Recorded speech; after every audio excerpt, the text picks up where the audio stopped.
Hey everybody, Doug here from 2 Plus Stuff, and we are doing a super impromptu post Thanksgiving stream. And if you'll notice, the camera, something is a little bit different.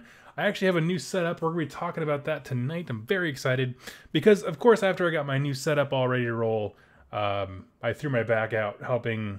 Well, we moved one weekend, my boss and I moved the office that I work in the next. And so, a lot of moving, a lot of working. So I've been unable to sit at my chair, like literally not be able to sit at my chair for the last several days, but I'm feeling much better. Everyone was super supportive, and I'm very thankful for that.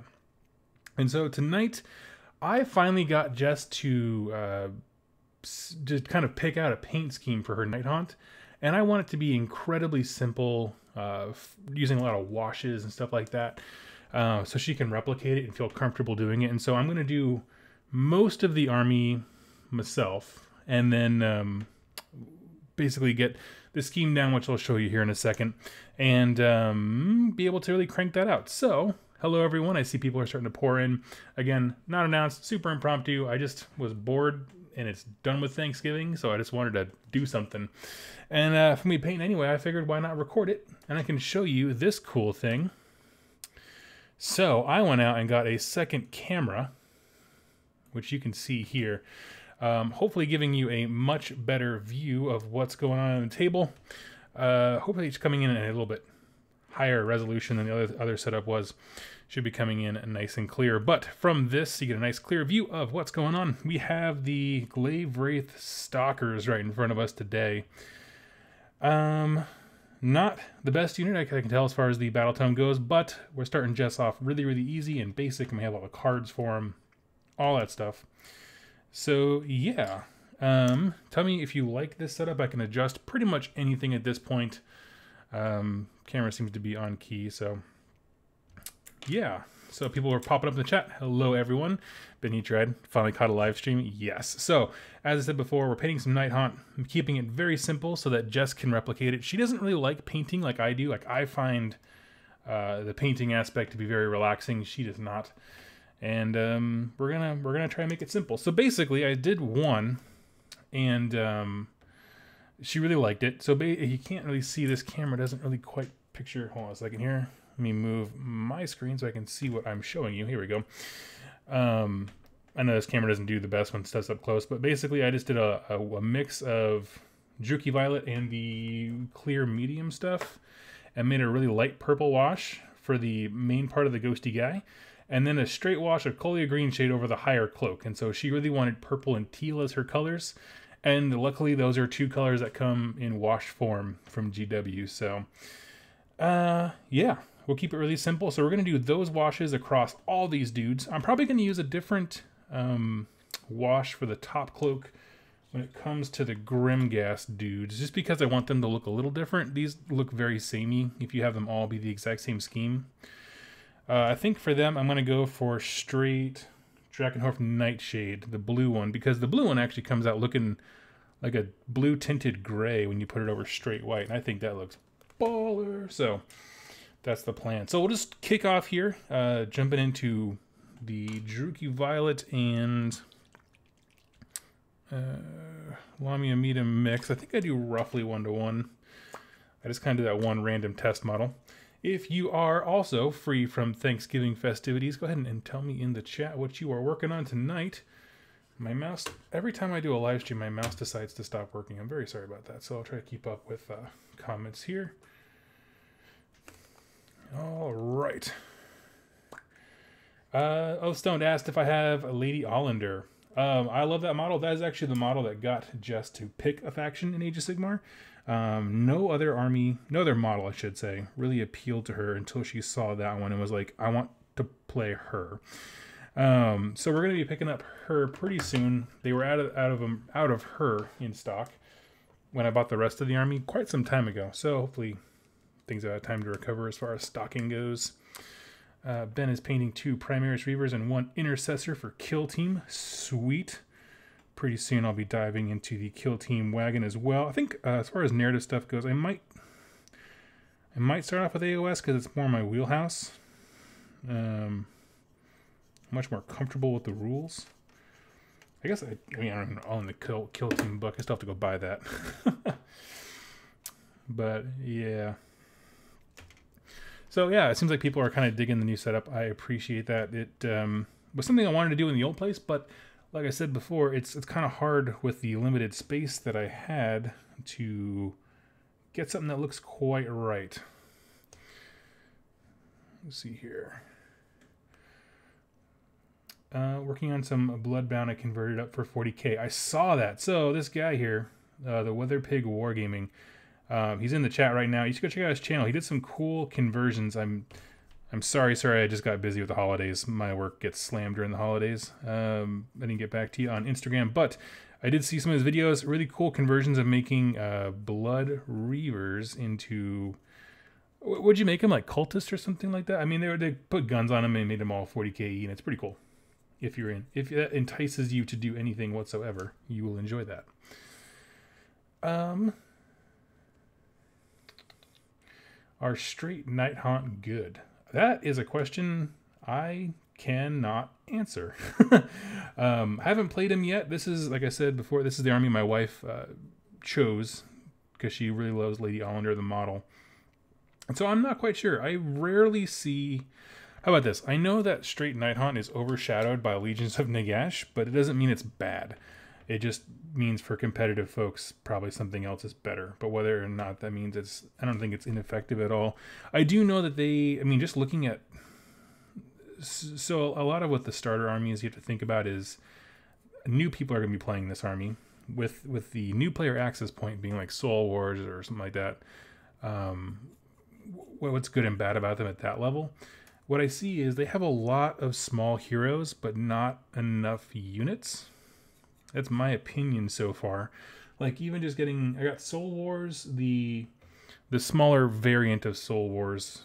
Kind of, they split it up in multiple levels. I got one of those, and then it's the box of Chain Rasps, and all those combined, I have like 7 heroes. It's ridiculous. And then we had a Tomb Banshee model from eons ago that I just threw into the army, but they have an overabundance of very, very like small heroes who do die very easily. But as far as the units go, I know Chain Rasp Horrors are ace, but the problem is they're so much better Legions of Nagash. So I'm not quite sure. I really am excited to get her set up with like what do you call them? War Scroll battalions, because I think that would help her. Like it helps me, and I can see the wheels turn in her head as far as like, how do I build an army? And it seems very overwhelming. So those kinds of like just follow these instructions and you get some extra cool stuff. You know, I think that would really help her. And it's frankly why I love army building in AOS. I love War Scroll battalions. Let's see here. Oathstoned. I still don't know how I want to paint my Nighthaunt. I think the bloody flesh scheme, very horror looking. That sounds legit. I really, if it were up to me, like again, we're painting this army for Jess and doing it in a way that she can replicate easily. So that's why I'm doing a lot of washes.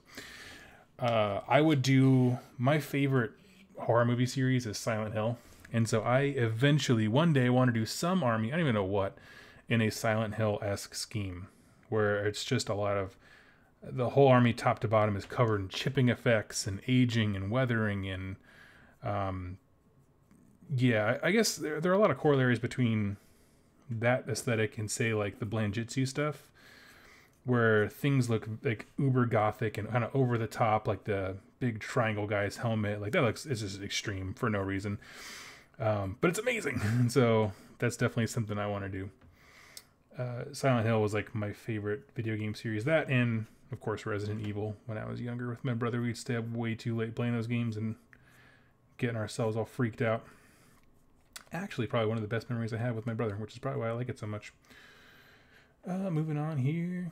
Kenzie's, I'm painting some Castigators again. I painted Purple Nighthaunt in the past, basing Celestia Grey before washing with Juki Violet, produced great finish. Yeah, actually, that's what I was thinking. So you do Celestia Grey, you wash it, and then do Ulthuan Grey, so kind of bring that highlight up. Totally. And that probably would look more professional. I'm keeping the number of layers involved low for Jess. She doesn't really care for painting very much, so I'm trying to keep it as minimal as possible. And then I'll go in and make something super special for Lady Allender that kind of matches the scheme. And I'll probably end up doing that. I'll go the extra mile for her because it's the model she really, really wants.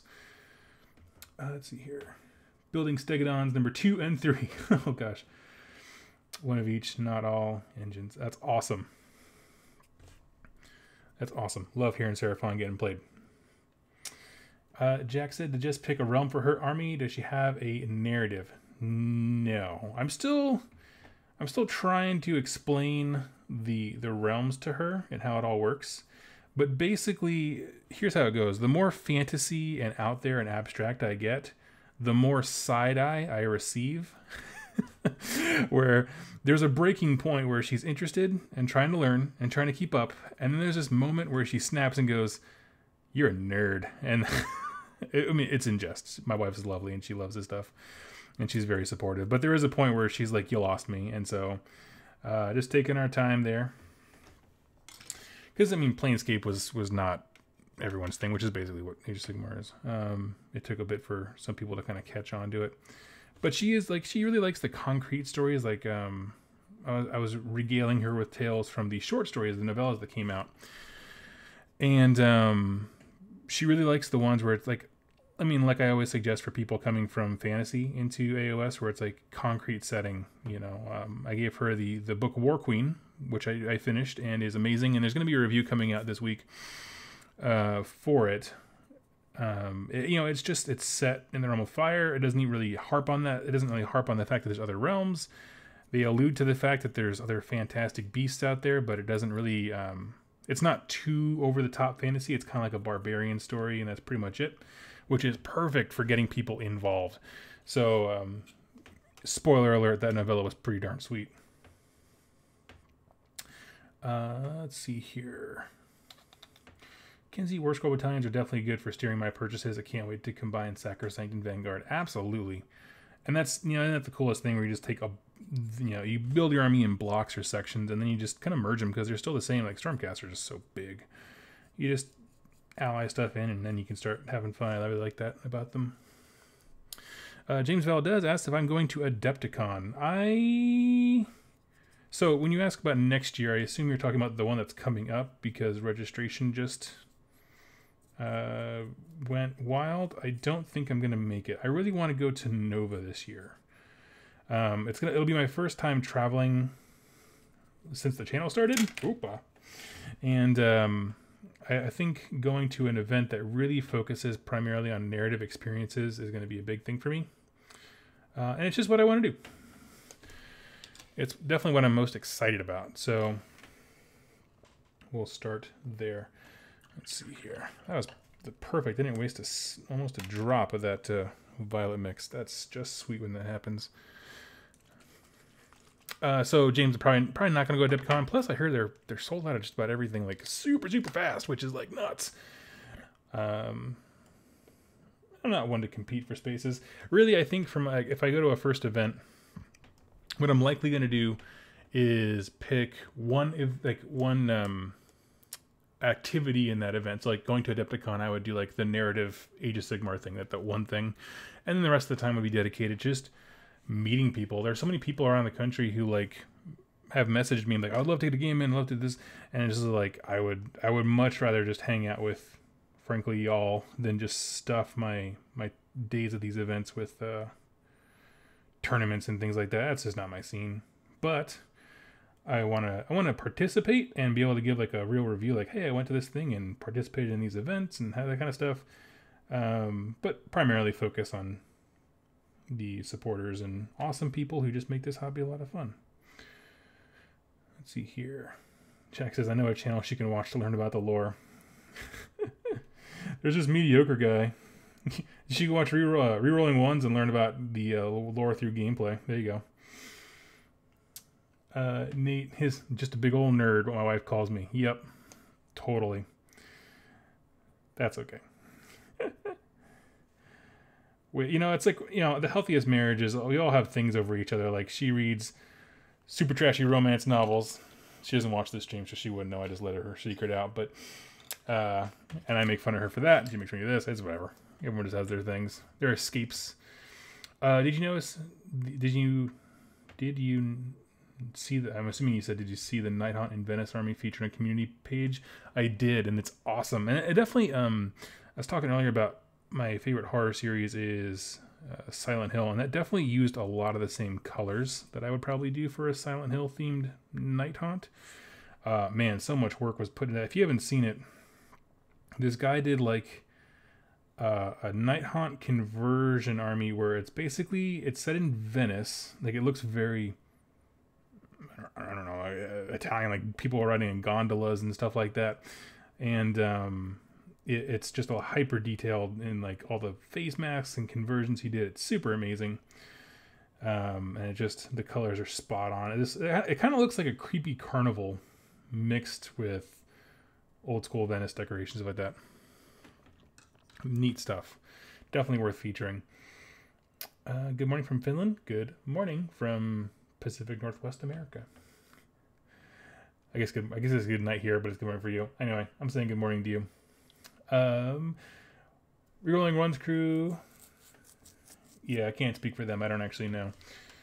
They have their own travel agent. They have their own marketing director and stuff like that, so they operate on a different level.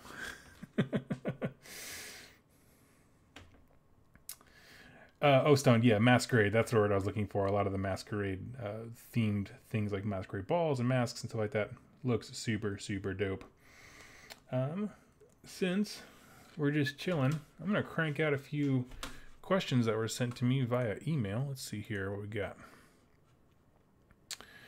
Let's see here. Rhinadolf F22. Okay. What do you think about the future of the Troggoth faction? Will they merge with Grots, or do you think they're going to be their own thing? I assume what you're asking about is, do I think that they're going to take the Night Vault, not Shadespire, Night Vault, Troggoth warband and merge it with MoonClan? I've heard rumors of them doing that, though I don't know where those have come from. Like, I don't know the source of those rumors. I'd like them to. I want there to be fewer of these micro factions that are good for nothing more than just taking one ally. Like the Troggoth stuff, it's great. It's not going to be its own army. There's just not enough variety to be interesting for any player. You know what I mean? Even if it's effective, like, it's not fun. So I would love that. Plus, I would love it if the lore for MoonClan Grots was extended a little bit, because right now, the only creature that they've been able to capture and control has been squigs, obviously Squig Riders and things like that. But there's other things that live in the ecosystem of a mountain range if they're sticking with mountains. And it seems like they're sticking with mountains as their territory. It says so even in the Grand Alliance Destruction book, on that little entry where you get that paragraph of lore. So it seems like they still are, which is awesome. Mountain dwellers like that. But I do think it'd be nice if they were rolled in. I'll say that. If not, I want something to be. I was really surprised that Spider Riders weren't brought into Savage Orcs or Bone Splitters. I don't know why I said Savage Orcs. I think that was a miss, but that was also back in the day where they weren't doing any of that, and now they kind of come back around to it as far as bringing factions together. I hope they do. I think it would be a good counterbalance to like having. So like right now, I'm kind of on the fence about keeping my MoonClan. I have them. I'm just going to hold on till the book comes out, and basically just keep myself from throwing them or trade them or whatever. Because if they do include the Troggoth stuff, that would be amazing. Because right now I have like 120 Grots. I'm not super taken by Squigs. They're not my favorite. But I would be into Troggoths, and they would make a great counterbalance, like having a few really, super beefy monsters on the table are a good counterbalance to the 120 MoonClan Grot dudes I can throw out, with a mix of bows and arrows and melee weapons and stuff like that. So I don't know, I would love that. It would add model variety. It would add like just kind of unit diversity, like what units can do in the tabletop, having bigger models that can absorb a lot of damage, and then a bunch of small dudes who can do the same but in a different way. So that is my 2 cents on that one. Let's see here. I'm just going to hop right into the next questions, and we'll come back to the chat in a little bit. Let's see. Matt Says, hey Doug, great show. I was wondering, do you think you would have been as into the new edition of Old World Warhammer Fantasy? Okay, hold on. This question is written in a very strange style, so let me just decipher it real quick, and then I'm just going to surmise it.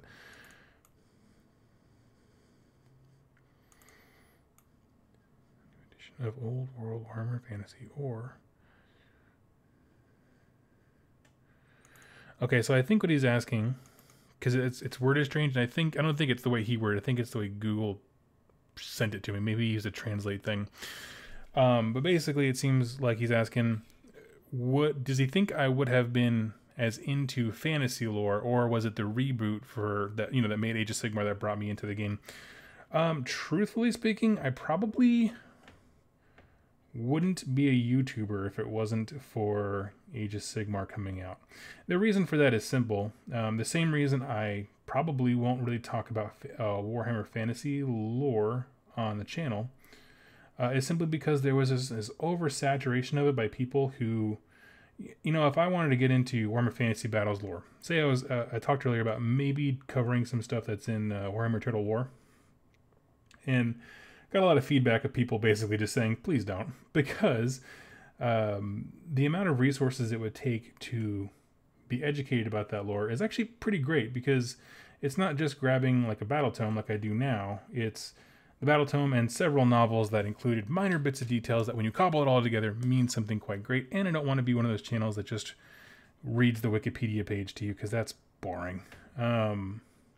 So there's a lot of work involved in covering old world stuff, so I wouldn't have done that. So Age of Sigmar was really, really great because it was a refreshing way for me to be like, oh, we're all at square one. I can jump right in, and people weren't really talking about the game because there was a lot of those folks who liked fantasy battles that had a really negative experience during the transition. Totally understand.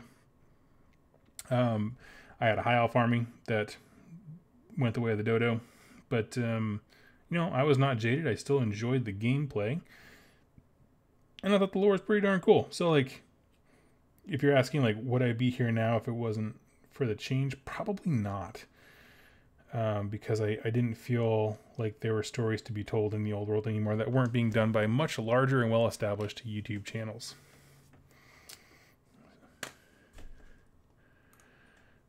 Let's see here.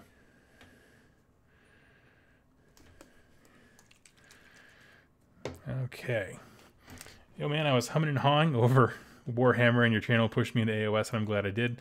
Decided to go Stormcast Eternals. Sorry, this is Liam. His question. Decided to go Stormcast Eternals, Hallowed Knights. Great choice. I'm looking for suggestions on where to start. Where to go. Army building. So many cool models. I can't wait to decide. Thanks, man.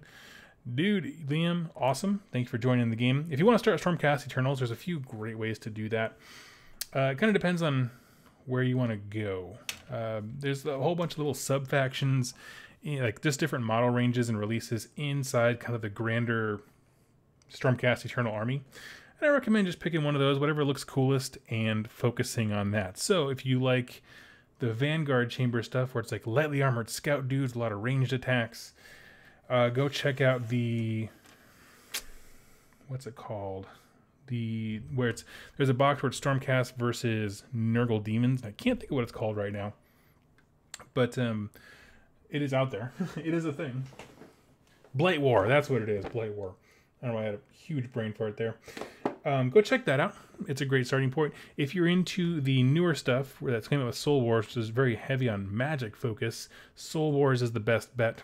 And then if you just want some generic troops because you're not sure where to go, picking out the $85 starter box that has, it is what used to be the 2-player starter set for Stormcast, which is you get a hero on the back of a dragon guy, and you get your 3 prosecutors who are flying, whole bunch of units, cool stuff like that.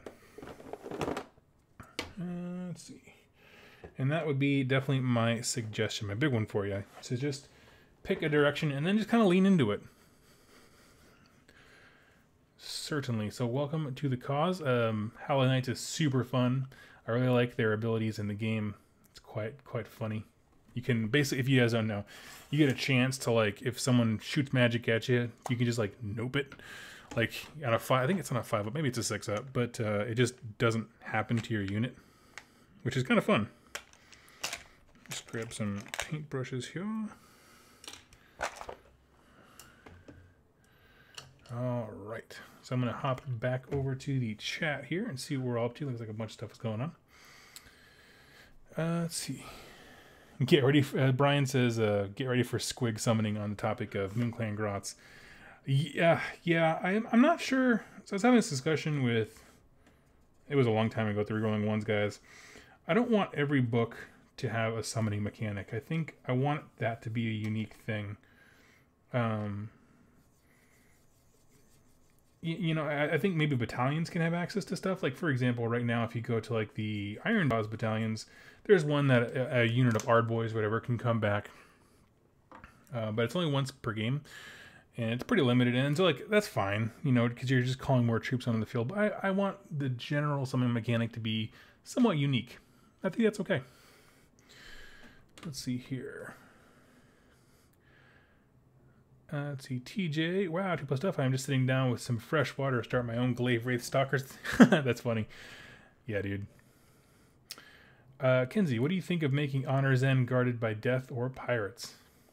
So what Kenzie's referring to, I put it on my Patreon page, but I think I made it public.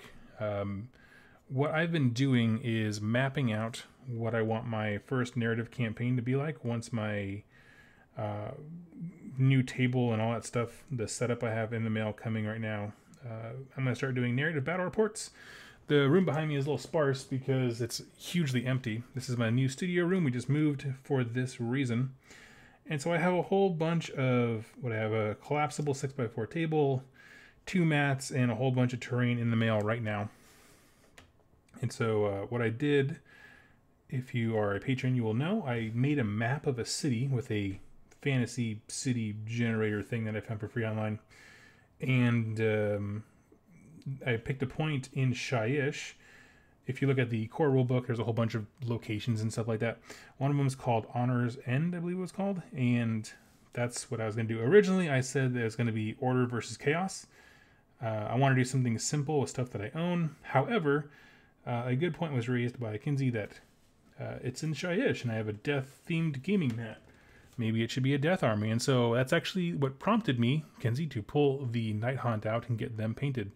Why I forced Jess to sit still for a minute and tell me what she wanted in an army, with the color scheme anyway.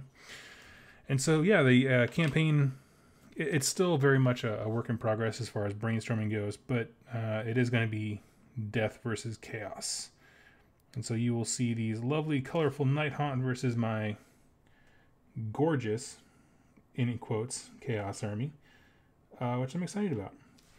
So I haven't hashed out all the details. Again, I'm still working, and it's going to be my first time doing my own battle reports, because Rerolling Ones guys do their own thing. So I have to learn, like, editing and all that kind of stuff, and what I want it to look like, get a creative vision for it, but I think it'll be a great stinking time. So, yeah. That is what she's referring to. So, yes, Kenzie, it's going to be death. Death and chaos. Let's see here. Kyle says, thank you for the Anvils of Heldenhammer lore. It sold me on them for my Stormcast. Yeah, dude. I think they're probably the most interesting, like, independent background as far as that goes. They definitely are unique. Everyone else is very like, and he's a hero from here. He's a hero from here. And they're, you know, picked on random things. But then it's like, this is a dead guy. Sigmar picked up dead guys. It's pretty cool. Let's see here. I'm kind of falling behind here. There's a new teaser for Wrath and Rapture. It doesn't mention Slanese's imprisonment. Hope we get some real lore with the release. Hope GW doesn't just ignore it until the battle term release. I'm not sure what they're going to do, because Wrath and Rapture is, from everything they've said, a system and lore agnostic game. Meaning, they're not going to talk about Slaanesh being imprisoned because in 40k he's not. I hope that makes sense. Like, yeah, I think they're just making it so that, at least their previews anyway, aren't game specific. I agree with you. I want more. You know, I mean, I mean, it doesn't take much. Like, if you just made a handout in Wrath and Rapture for 40k and a handout for Age of Sigmar, you can have dual storylines, you know, so you can tell people if they pick up that box, hey, here's what's going on in each system. Probably beneficial that they do so because the demons work in both systems. That'd be nice. But I get why, for promotional reasons, they're not really mentioning any of that stuff because they're kind of just targeting everybody. And Slaanesh is not the same in both systems, which, I don't know. You know, people who play 40k say they're really glad that Slaanesh is not captive there. At the same time, he's just not really doing anything in the story. So it's like, okay. Free to do nothing is still not interesting. Kenzie says, I honestly don't see Pirate Stormcast being a thing if they break with Sigmar to be chaos. Yeah. I guess you guys are having your own discussion about that. Lehman Russ says, have you listened to Realm Slayer yet? I have not. I'm going to soon. I don't tend to like audio dramas very much, which is a real bummer. The thing is, it's just the way they do sound effects and stuff like that it kind of distracts me, and I tend to listen to podcasts when I'm at work and stuff like that. So most audio books I really enjoy. Audio dramas I kind of struggle with. But I know that some people love them, and I'm so happy they do. Nate says, now I want to build a Tzeentch Stormcast Kit Bash army. I've yet to see that, but if you do it well, I want to, and I would love to share it on the channel. That's all I have to say. Let's see. Yeah, looks good. Let's see. Okay, go on here. Daniel says, good evening. Good evening to you, sir. Oh, my phone's blowing up. Let me shut that off.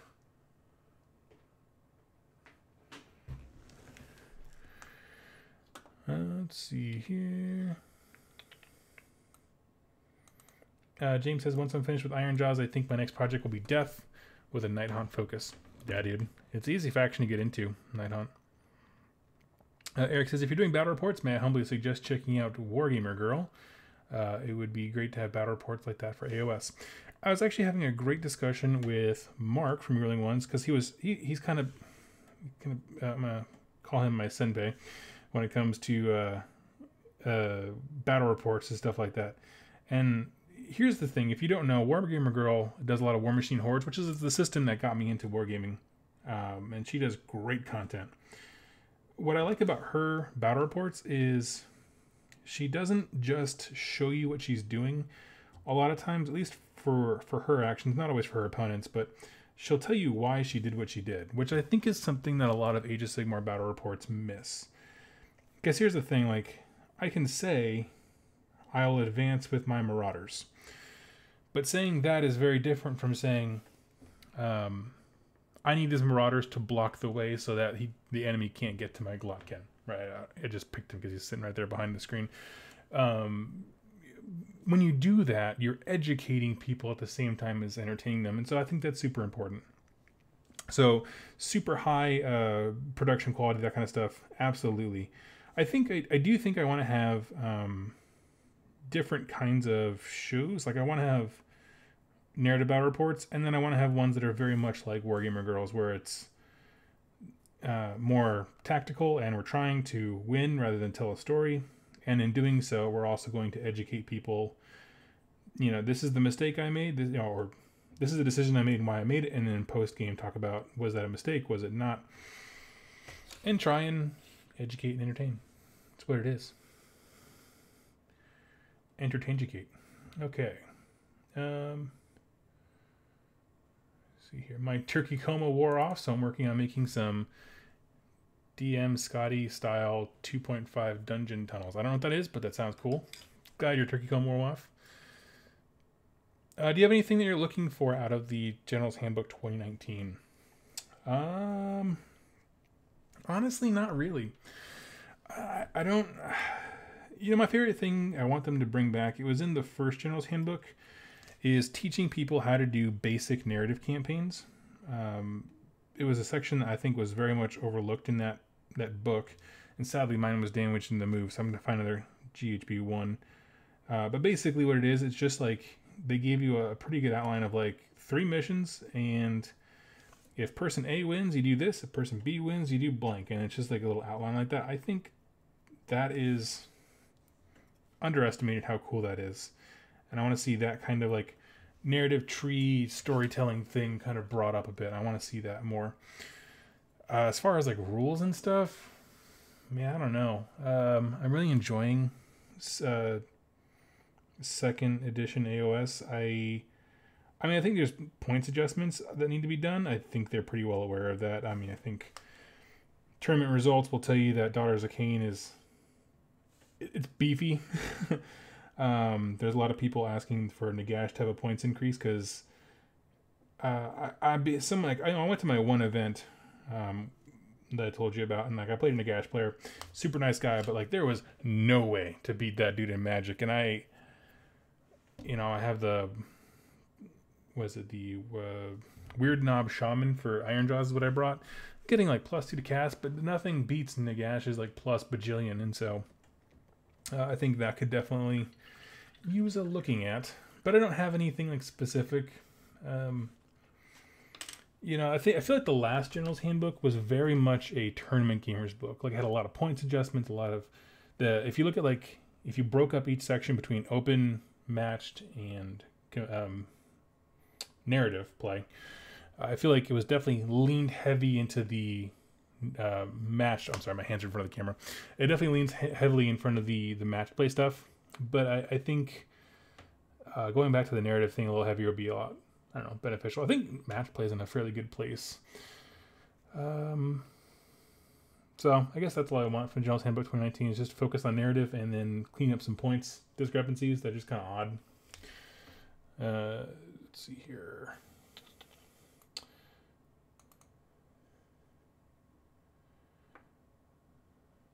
Jack says hashtag free Slaanesh. Absolutely.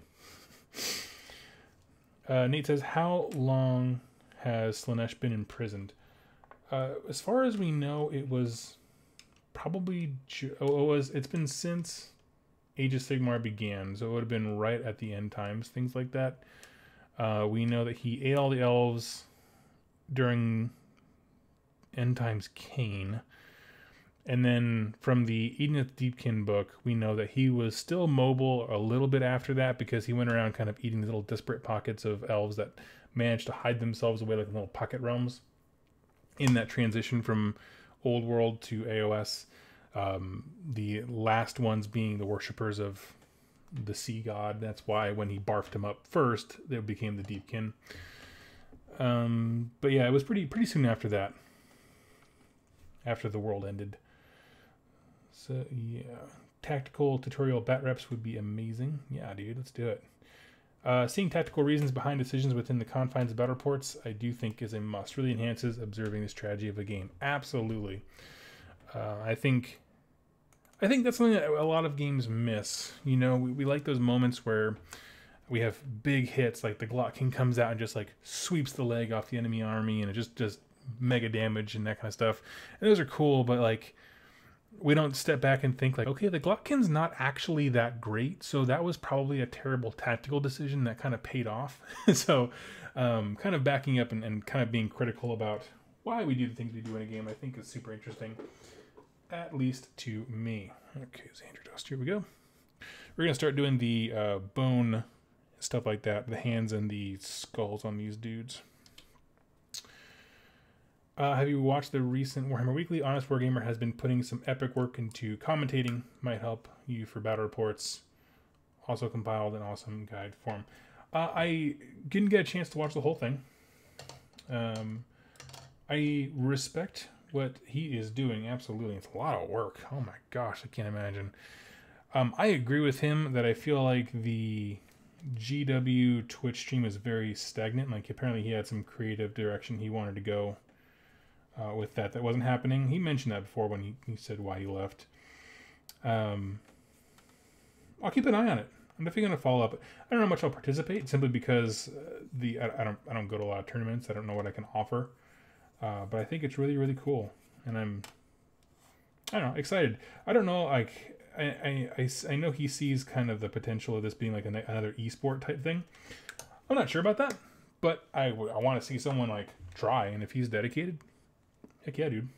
Let's follow along. Let's see.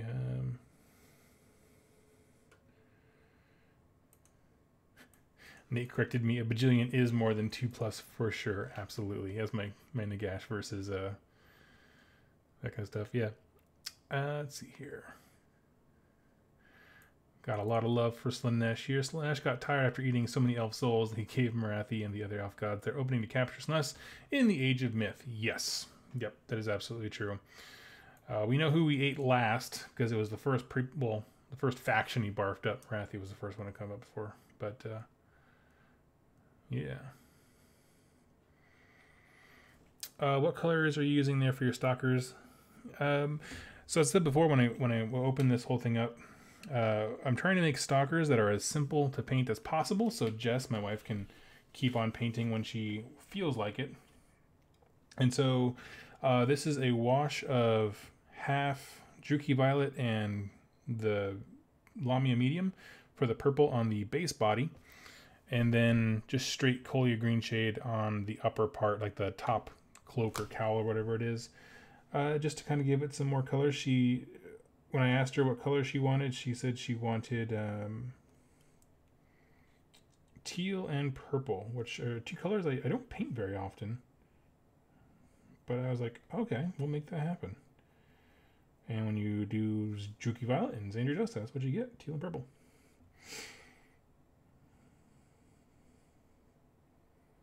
Just 1 second here. Let's see. Joel says, hoping with new Soul Wars content, they have a narrative campaign product coming out soon. I do too, because I'm a little bit perplexed as to how their release cycle went. So they had Malign Portents, which, by the way, is still 100% compatible with AOS 2.0, which is awesome. And then they released 2.0, and they had a book, and it was an awesome book. Soul Wars is a great novel, but there hasn't been a whole lot since. It's been very, very quiet lately. And as far as like the lore going forward goes, so I don't know. I don't know if like that was it for Shyish. Like, are they done focusing on it? That would be kind of anticlimactic, because it really just revolved around Nagash trying to take one city, and then he's screwed up his plan and unleashed endless spells on everyone. But I don't know. He didn't. They kind of built him up like he was going to be like this big arch villain of the season, and he hasn't been yet. But again, if there's more coming, that would quickly change that. Because as of right now, he hasn't really threatened all the realms, because he hasn't really left Nagash's or his home base.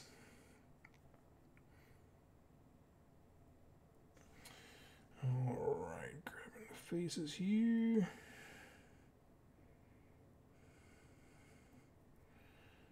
Alright.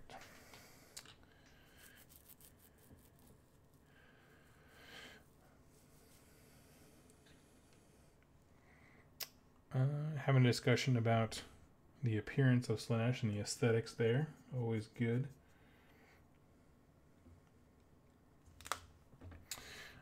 Joel says they just did a release of compilation of Sacrosanct stories this week. Yes, I saw that. I own some of them, and some I still have to go back and read like what, because they like on the Black Library page they list off the small books that are in there. So I want to go back and read which ones are in there, because some of them were digital releases that I did pick up. They didn't have a lot of meat to them, so I didn't do reviews on them. But some of them are probably new to me. So I'll give them a read. I'll tell you what, though. I have been reading the novellas. And I'm in... See, I finished War Queen, which is the first Age of Sigmar one in that series. Because like Age of Sigmar came in like number 7 in the novella set. Finished War Queen. And that was pretty good. It wasn't my favorite. But then today I finished... Oh my gosh. The one with the Free Guild officer on the front. And that one was nuts. I'm just going to say that was a super good short story in general. Asterisk, also a great Age of Sigmar book. So if you got $5, go get that, because I don't want to spoil it before you can read it. But, yeah, dude. So, yeah, going with your point, yes, I'm sure there totally are new books in that Sacrosanct Chamber release thing. I do want to check that out. Might do that after this. Got a lot of chat going on in the chat section. That's awesome. I love seeing that. Let's see here. I'm going to hop into another question here that I got from an email. Give me 1 second. Just paint this one guy's wrist. Okay. Next question. Oh, that's the same one. Let me get the next question. Next one comes from Joshua Turnquist. How do you feel about truck boys in 8th edition of 40k? Do boys want to know if they can get their trucks back? Will lads stand a chance, or should they go foot slogging? Thank you for your time, boss. He's asking about orc boys in Warhammer 40k. There used to be a box set released called Truck Boys, which was literally just a box of 10 boys, like the basic orc dude, and a truck, which is their basic transport. And it was super fun, because it always took more work to get rid of them than you had to put in to put them on the field. Truck Boys, not great in the current edition. I've tried it. What I will say is that knobs in a truck are unbelievably good. Problem is, like, just a regular orc boy is just 10 of them, unless you bring shooters and you want to focus on like a Bad Moon's army that's all about shooting. Not going to do a whole lot, and even then they're not going to do a whole lot even if you focus on shooting, because it's just a very it's going to miss just a ton, and so not the best. But knobs are absolutely deadly coming out of a truck. Basically I just take 10 knobs, or yeah, I took 10 knobs, 2 power claws, and the rest were just basic choppa and slugga, and was able to do an extreme amount of work. I ran them as Goths, and power claws, when they get extra rolls on a 6, are bad news for any opponent. And that was pretty dope, and I enjoyed it quite a bit. So Truck Boys, maybe not so much. You can try them. I highly suggest you do. Again, I'm not, I don't know, I'm not a 40k expert by any stretch. But knobs, absolutely. Eric then asks, have you tried Blood Bowl? My local player base focuses a lot on playing fun, quote-unquote, teams as opposed to cutthroat teams, and I could see you having a lot of fun with that game. I have actually thought very heavily about Blood Bowl, mainly because as I think about doing battle reports, it doesn't require a lot of like physical space. And I have all the kind of like the setups and the transitions and the graphics to kind of make a funny NFL, like actual sports level thing. Like, I think it could be kind of fun. The thing is, it's just finding time to do more stuff. Maybe someday I will, if they keep on supporting it. I think there's definitely an audience. Like Blood Bowl has its dedicated audience that's going to be around for forever. Kind of like Necromunda in that sense. So maybe someday. I tell you this, it's definitely a lot closer for me doing that than, like, say, I don't know, Blackstone Fortress online, just because of how hard it would be to get a team of people recorded and stuff like that. But both could be a lot of fun. Keep hitting those painting points. I'm sure you guys know about, where like you have to kind of like hold your breath to get it, like, and then get the brush in there and then pull it out. Oh, okay. Let's see here. Go to the next question. Next question is from Blank. Are you going to upload a video how to kit bash and paint your models in Garan and Shyish like you did for Gur and Akshi? Yes. Sorry, my computer's being a little strange. Yes, eventually I will. So what he's talking about is I did cover most of the realms and then kind of took a break from that when Beast of Chaos came out. I got very sidetracked, and then the move happened and all that stuff. So I will be covering the rest of the realms, talking about kit bashing and things like that. People seem to enjoy that content quite a bit, and I thought it was fun. It was fun to daydream. Some realms are just easier than others. Like, honestly, I did make a video about Gairan, and it was about how hard it is to talk about Gairan because the writers were all over the place, and it was probably the most frustrating lore to read in the core book. Because of all the progress we made of making AOS very understandable, it kind of went the other way and made everything very abstract and strange and out there. And I don't know, it's going to struggle with it. I'm sure someone else super loved it, and I'm happy for them. And that is it for my WYR Reforging questions I had stockpiled. Let's see here. Okay, we got some good discussion about Chaos Gods in the chat. All right, I'm going to weigh in my thoughts on Slaanesh. For me, I hated Slaanesh for the longest time until I read Fulgrim, which is a Warhammer Horus Heresy, like for 40k type thing. And what I saw in there was just a different kind of imagining of Slaanesh.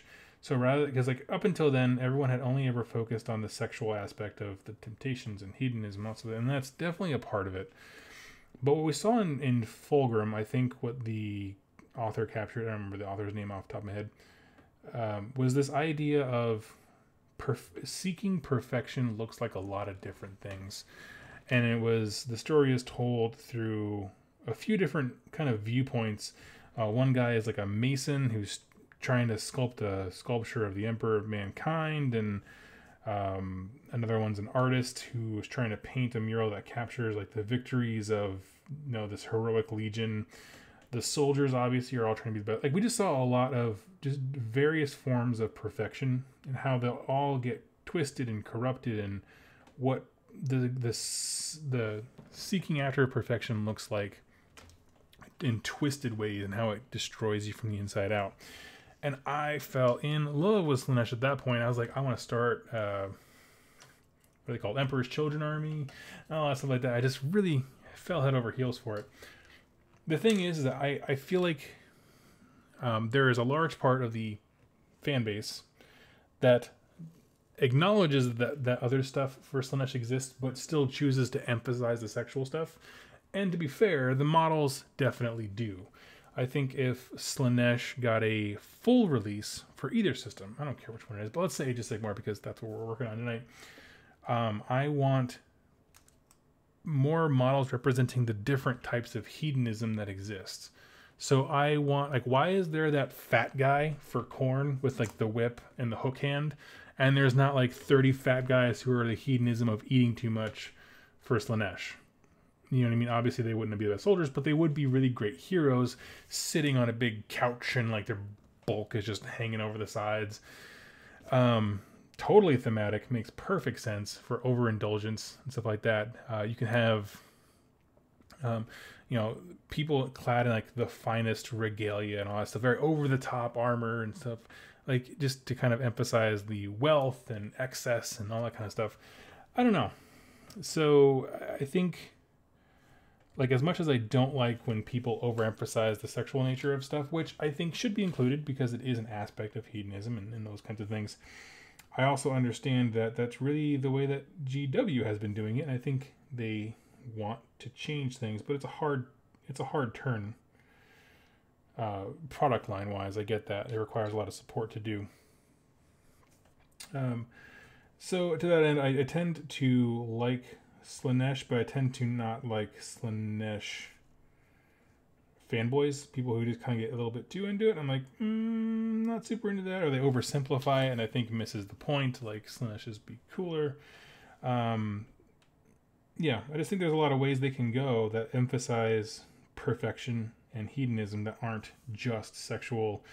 And people said before, someone else said in the chat, I want them to go with Hellboy rather than like BDSM type stuff. And that, you know, some people don't see the line there that separates the two. And I get that. I just want, really what I want, and I kind of discussed this actually when I had Jess on the show, is like, I want different body types. I want different aesthetics within an army because that's what makes it look fun and diverse. And I think right now, if you don't like the demonette model, you don't like Slaanesh because you have demonettes. You have some demonettes riding on weird tongue horse things. You have a demonette with two whips riding on the back of a chariot. Like, you know what I mean? If you don't like that specific sexualized form, you don't like the army. There's nothing else to like about it. Certainly not the 30-year-old crab walker greater demon. So I don't know. I want them to be reinvented in a way that really captures what I read in Fulgrim, because that tells me that they have the vision. They just don't have the line that supports it. And that is good. That's good that the vision's there, because now their stable model designers and stuff like that has definitely increased since the book Fulgrim came out, and so I think we can definitely I don't know, see an inclusion for that. Let's see here. I'm kind of following up Slaanesh Chaos Ogres, like old school Grecius Goldtooth. Yeah. Yeah, I mean, I like that. I like the idea of I wish more Chaos Gods did that, like included other factions and corrupted them, because we see that like a lot. You know, we just finished the Tamarkan, whatever, and he corrupted ogres and made plague ogres, and I was just like, that's why can't they all do that? Like, I saw I listened to a discussion on what's it called Independent Characters. It was a 40K podcast, and they were discussing Slaanesh, and one of the things that the host mentioned was like the other Chaos Gods. It can be hard to see why somebody would choose to join that cult, but the Slaanesh one, you're like, no, I get why people join the Slaanesh cult, because it is about self-indulgence. It's about pursuing the best thing. It's an easy sale, right? If you're trying to corrupt warriors, you just get them fixated on training regiments and you know what I mean, like being the best. I have a lot of tournaments and that kind of stuff. It doesn't have to be dark and twisty. You can start off good and then go very, very bad, like a lot of those stories often do. And so I think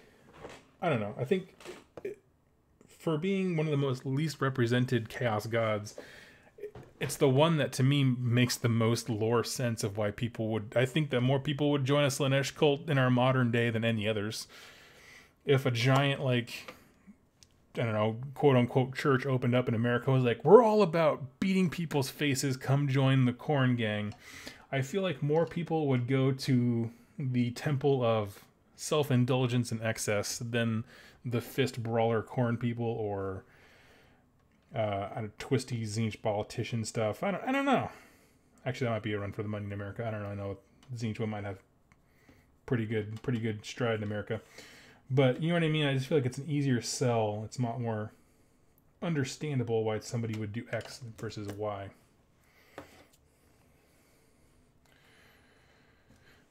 All right, heading back to the chat here.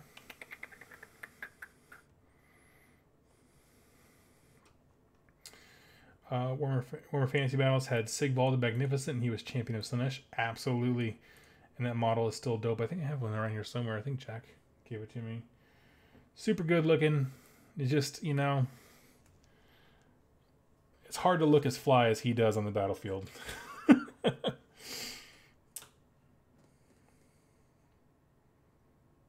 Let's see here. Slaanesh would be cool because excess is something most people understand at some level. Absolutely. And this is something we talked about when people frequently ask me what battle tome do I want to see next if I can make one up, and I say free people. And people are like, oh, you love free people? You don't have an army for them? I'm like, I don't. But the reason I think that free people are the most important faction in AOS, just like they were in fantasy battles, is because that's the thing that we relate to. I don't understand lightning demigods coming down from the skies as Odin shoots them towards the realms.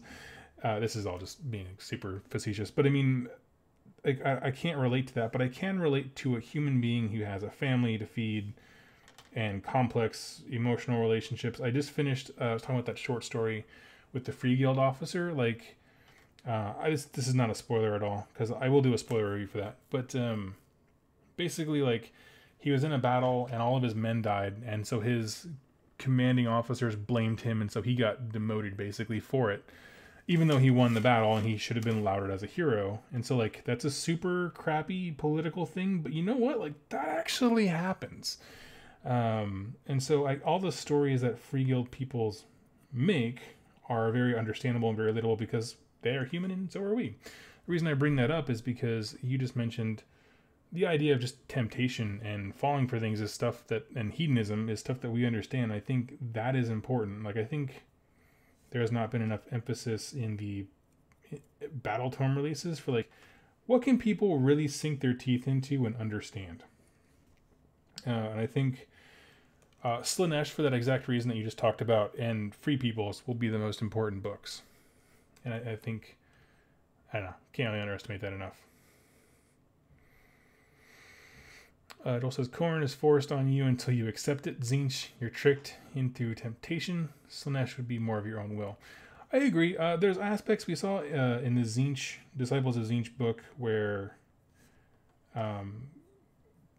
maybe not necessarily tricked all the time with Tzeentch, but like you're certainly led down a path. Like you want to pursue knowledge and you're kind of tempted to learn more and more, and then you realize before you know it, you've learned more than you probably should, and you got a third arm or something weird.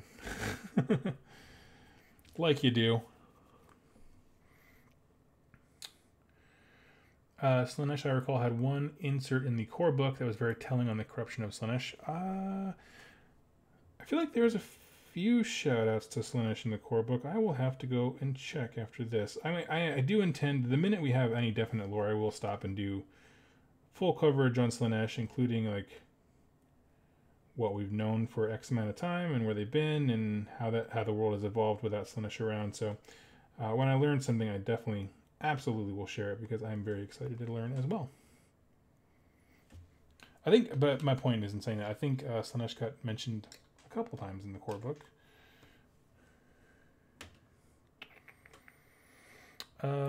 Oren says, I feel like Khorne has some great benefits in a world ravaged by war. Nurgle is just sort of forced on people. That's true, but the Slaanesh plan has great benefits. You know, they all have terrible retirement plans, but the benefits in Slaanesh stuff are far more enjoyable.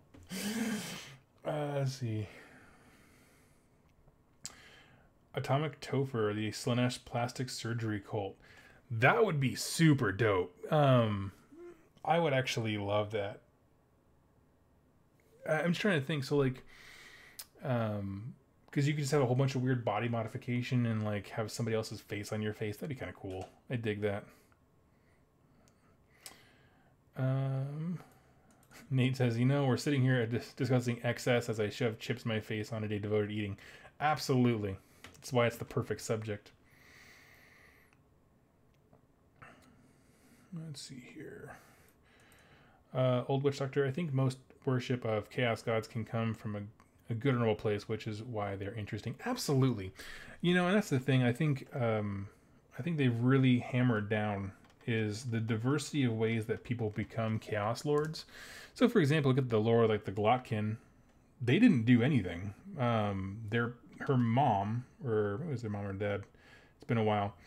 Basically, the mom was pregnant and got stung by a bee, and one of the parents basically prayed that their children would be saved because the babies were going to die because the venom was going to get to them. And miraculously, the babies made it. She had triplets, and at some point in their lives, Nurgle came and collected that debt, basically saying, like, I was the one who saved them, and so I will collect my debt, and basically called the boys his own, and then we have the Glotkin. So it's like there was machinations outside of their control. That was their parents, but they're still the Glotkin. Like, it's one of the most epic enemies in the mortal realm. So, like, that's kind of cool. Like, it had nothing to do with choice or free will. Nope, they just got subjugated, which is neat because it adds a diversity. It's not all the same thing of, like, some hero from a barbarian tribe who's like, I'm going to be the best, and has zero chance of being the best. And then you have people who are tricked into it, people who delude themselves. I mean, if we're including all of Games Workshop stuff, my favorite Tale of Corruption is Ahriman from 30k and 40k, where basically he had a spell go wrong and he screwed up all his brothers, and he's evil now for the sake of trying to find a way to fix his mistake, where it's like, that's so, like, we've all made mistakes we want to fix. He just has the hubris to think that he could make it all better, and he's doing terrible things to get there. Like, that's a great character motivation, you know? I don't know. I think, for me, like, yeah, I just think a diversity of motivations for being a bad guy is super good. My favorite is when the bad guy thinks they're doing the right thing. You know, I mean, plain and simple. And not like in a cartoony, like, everyone should love Nurgle's rot. Why wouldn't they? Like, but in a way that's like, something is clearly wrong. I really truly believe that in it coming from a good way that this is the correct solution. Let's just do that. You know what I mean? Kinsey says, if the Slaanesh plastic surgery cult becomes a thing, it'd be great for homunculus conversions for Jakari. That was my first thought when you said that, because a lot of the Dark Eldar stuff from 40k is basically they were all worshippers of, well, they were worshippers of hedonism, and then their hedonism birthed Slaanesh, and they just didn't stop. So it's still Slaaneshi-ish.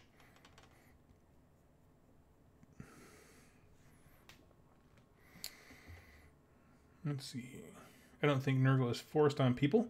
He's Chaos God of hope and despair. Hope because people want to survive pestilence and despair because his followers are the ones who give in. Yeah, dude. Yeah, that's the thing. I mean, that's what I was talking about with the Glockin. Like, they had neither hope nor despair. They were just kind of taken in by it. I don't know. So I think there's just a lot of... I think they're definitely, as their stable of good authors has increased, having motivations for why, why is this character a chaos champion dude man bro, not just that he is super important. I do think that Nurgle is unique in the way that, like, he has a seeming affection for his followers, where I don't feel like the other ones are affectionate. You know what I mean? I mean, maybe Tzeentch would seem that way in a way to manipulate you, but, like, I think Nurgle's feelings are genuine. It's like he just really likes doing what he do, which is kind of cool. Yeah, well, can't fault you for that. One thing that is interesting, though, it was brought up in the Demons 40k Codex, I believe. I know I read it because I had that book for a while when I had the Tzeentch army. But the other Chaos Gods, so Khorne, Tzeentch, and Nurgle, are all very dedicated to one thing, whether it's scheming, murder / blood and disease of pestilence. And there was a kind of idea postulated that is actually going to feed Slaanesh, because Slaanesh focuses on perfection, pursuing one thing, being obsessive, that kind of stuff. And so their actions, being obsessed with their respective things, will actually is going to be one of the things that helps Slaanesh break out. They're actually empowering him this entire time, which is kind of a neat idea. I don't know how far they'll lean into that, but I kind of like it.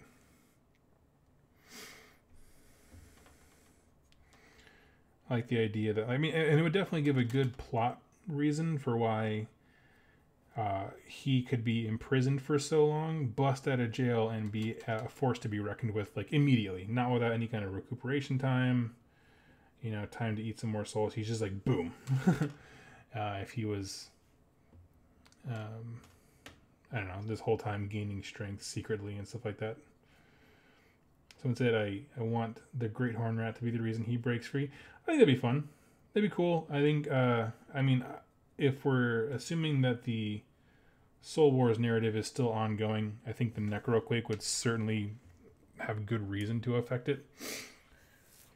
But yeah, I mean, the idea of Skaven accidentally being, they're trying to go kill Nagash and take a wrong turn in a warp tunnel or whatever, that and open up in the realm of Slaanesh, wherever his prison is. Yeah, that's the kind of stuff that Skaven do. And that's exactly... They're movers and shakers, but always by accident.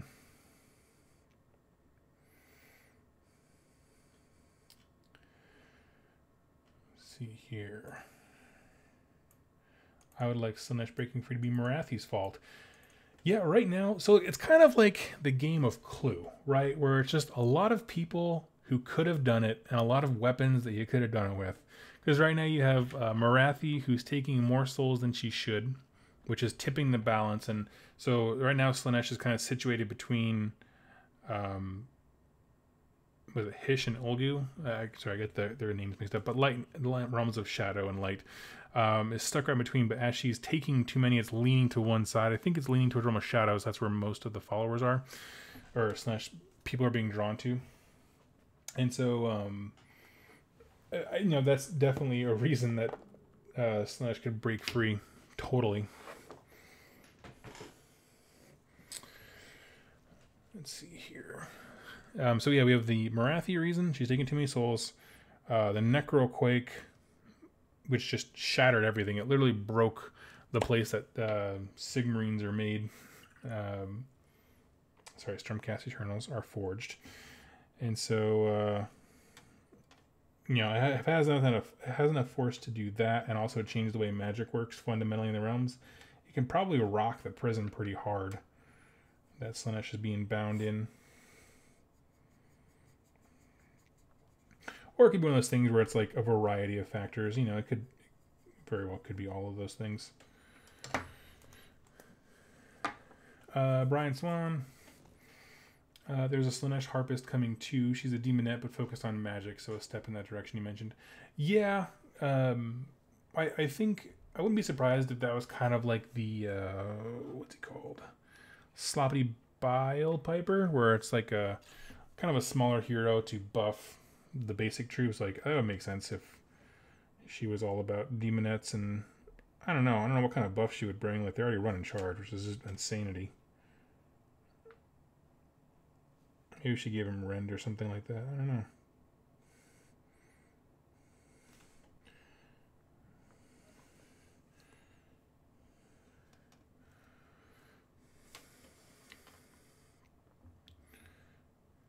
Let's see here. Talking about some pretty hardcore lore from, I'm assuming, the old world. I don't know. I never remember seeing that in Age of Sigmar. Let's see here.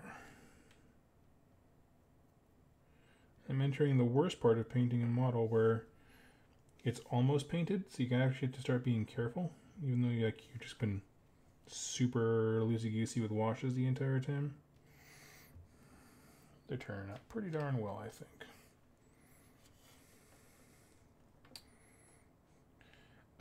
I mentioned it before, but the novellas that I'm reading, so I thought I was going to read faster, but with my back being all messed up, it's just been a rough couple days. But I have read 2 of the new novella books, and they're pretty darn good. I was super skeptical because I don't typically like...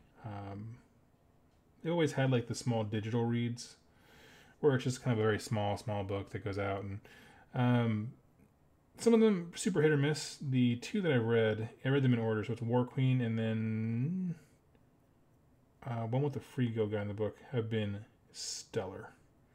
The Free Guild one was actually significantly better than the Working one, but I think they were both good. I had high hopes. I think I had unrealistic expectations for the War Queen, though, because I was like, give you the excitement because, you know, it's the War Queens. It's Chaos and Divide. It's my thing. And yeah. Let's see here. I do think I have some more questions I can pull up for us.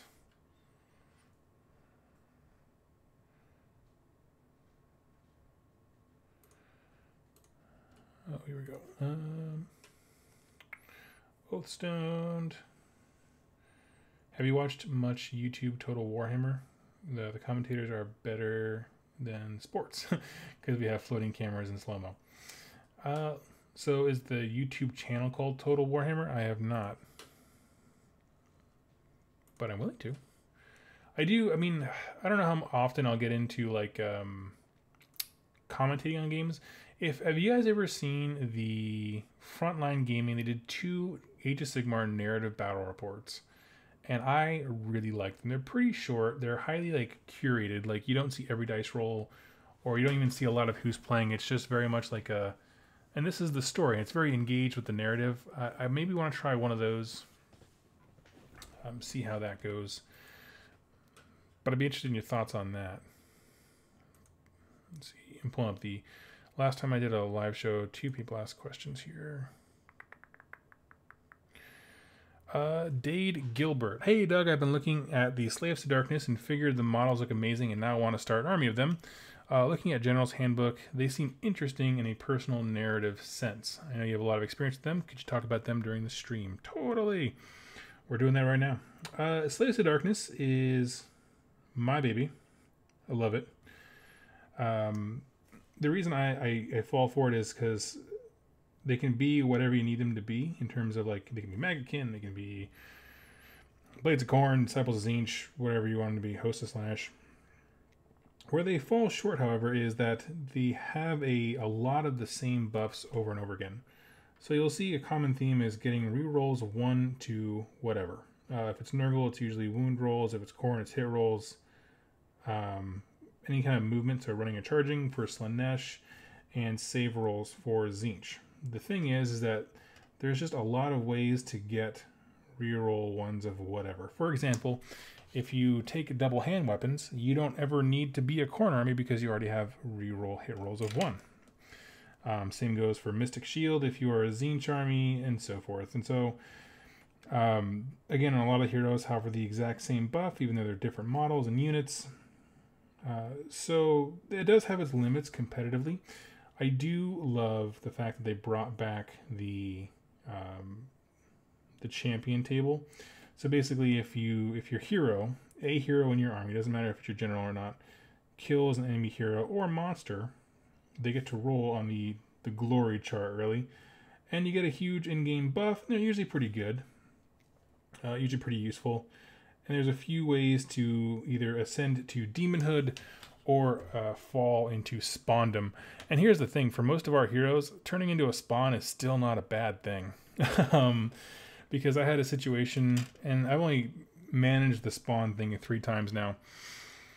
But the thing that happened was I had a hero that had 2 wounds left, and he turned into a spawn. And when you turn into a spawn, you come back with full wounds, and that's super fun because you're a worse model, but you're alive a lot longer, and you don't give your opponent the points for it, the killing. So that's kind of fun.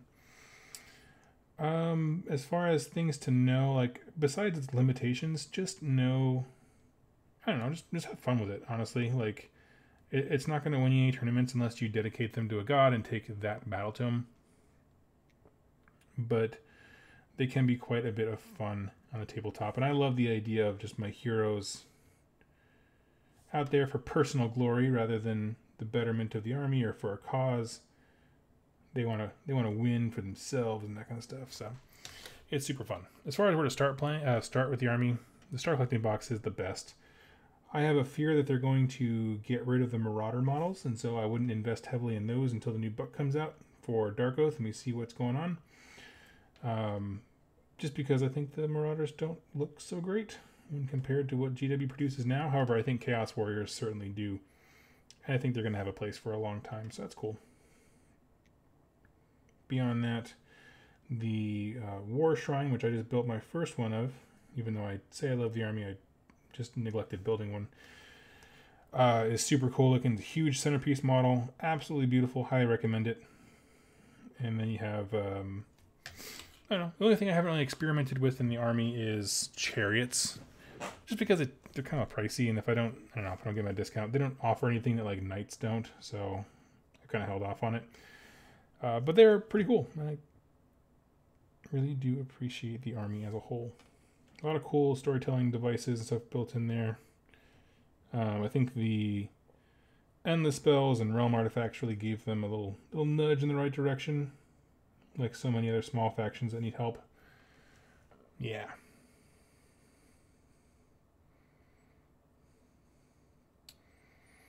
Let's see here. I'm going to hop back in the chat. Got some questions directed to me, so it's helpful.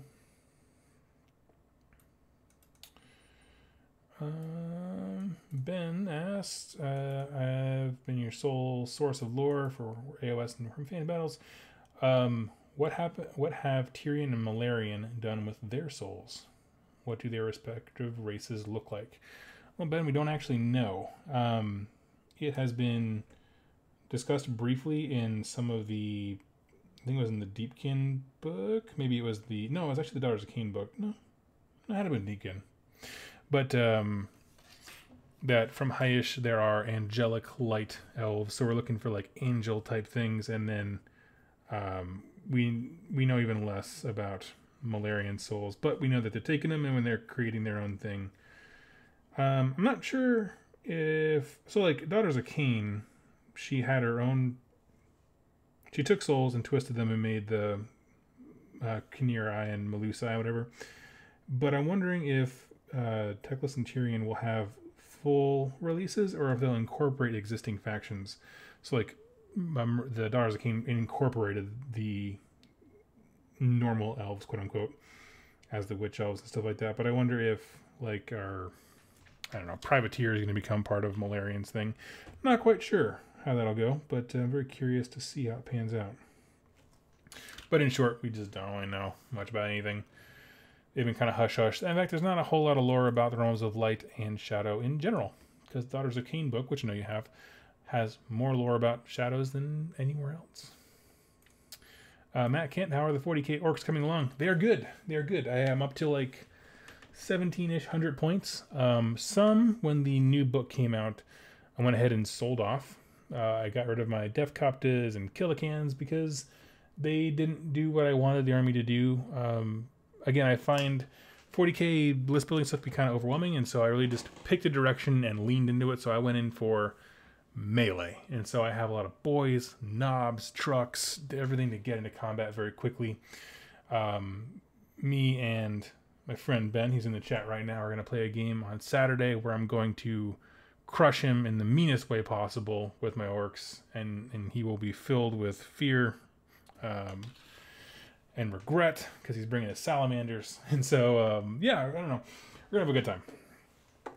And so yeah, I'm kind of moving things around. I sold some stuff off, got some new stuff.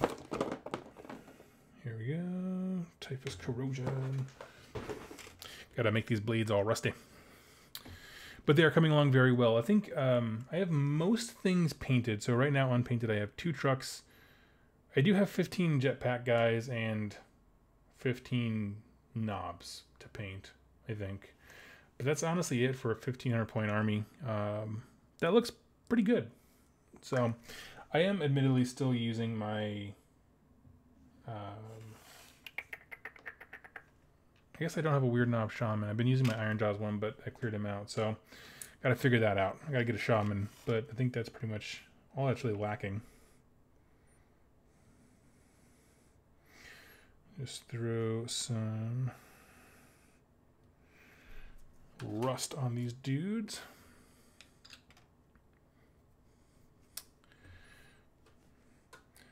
I'm sure everyone here has their favorite army that can't play competitive because of power creep. Totally, it exists. It's a thing. That's okay.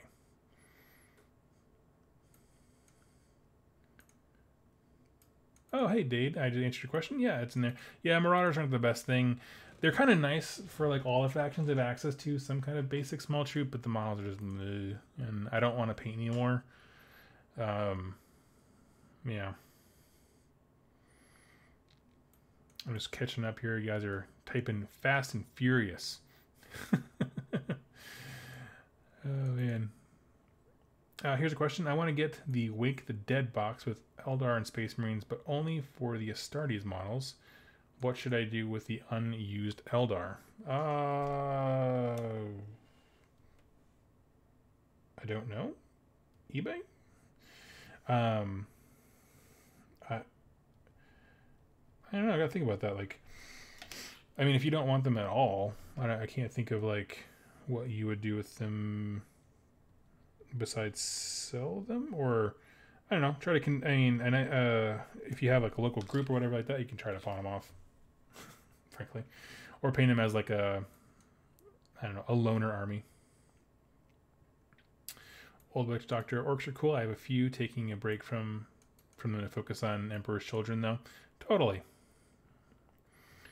Yeah, I wanted to wait until the Codex for Orcs came out before I really invested heavily in them, and I'm glad I did. But the book is just so stinking fun looking. Like, it just looks like a blast, and so yeah, I've really been enjoying what I've seen.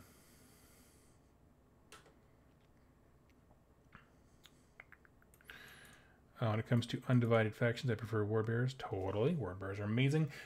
Wordbearers are amazing in 40k for the same reason that I think Dark Oath will hopefully be amazing in AOS, which is it's not godlessness, like they don't reject the idea of gods existing, but it is the pantheon worship of all of them, and I think that is fascinating. Someone asked how am I, let me see here. Nate asked how I'm painting the rust on. Basically, I just stipple on some Typhus corrosion, and then I'm going to grab some weird oranges, which I'll tell you the names of in a little bit, because I kind of just pick out, I don't know, I kind of be led by the spirit. And I don't know, just do from there. We'll do some dry brushing afterwards. I'll show you. So Typhus Corrosion it adds a dark tone, but it also adds, more importantly, texture. It makes them a little bit rough. And so when you go back and dry brush on other colors, it really pops. And so that's kind of why I always do that. My goodness, dude. Just because these things are washes, we're going to have this whole flipping unit completed in a night in one live stream. So that's pretty awesome. And they look pretty cool. I kind of like them. I wasn't like... Teal isn't my favorite color to paint, but I don't know. I like them. They're looking pretty cool. I think a full army of them would look super dope. Like I said, I think I'm going to go pretty heavy into detail with like the leaders. I might do some cool blending from the teal to the purple on like Hollander or something like that, but I think it'd be pretty cool. Tyler Miller, I'm an Iron Warriors fan, but I haven't had an Iron Warriors army since 3rd. I had an Iron Warriors army, I think. Yeah. And then, I mean, like I always do, I sold them off. Got a bunch of Tyranids that sold off because I'm a loser. But, yeah, they're really cool. Let's see here.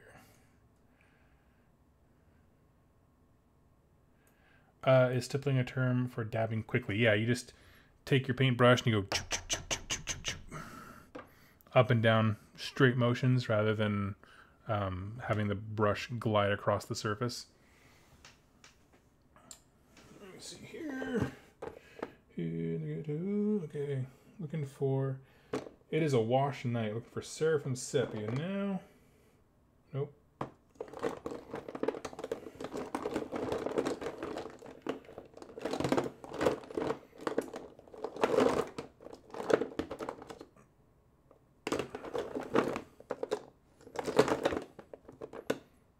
What I love about my big bucket of paints is that whatever color I'm looking for is the last color that I find. And I love that it has that magical ability. It's a great feature.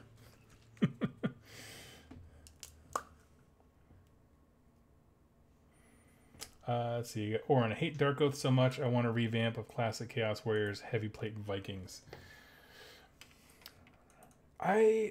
So we can have this discussion. I'm on the fence about what I think the Darkoth is going to be.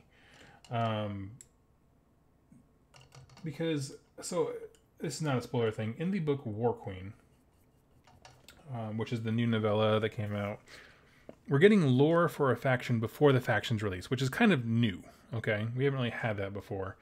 And when they say Darkoth, what they really mean in the context of that particular story was just barbarian, right? Where it's a lot of leathers and furs, light armor. The main character rocks a super dope spear and just goes hog wild with it and is really awesome. Loved every second of the book. It wasn't as well written as the Free Guild one, but it was a good book, especially for $5 and it gets you into lore. That kind of cool. But I was kind of expecting more of like, define what Darkoth means, and in that one it literally was pretty much just barbarian. And if that's what they're going with, that's fine. But I also kind of like the Nordic aesthetic, like the heavier plate and things like that. I think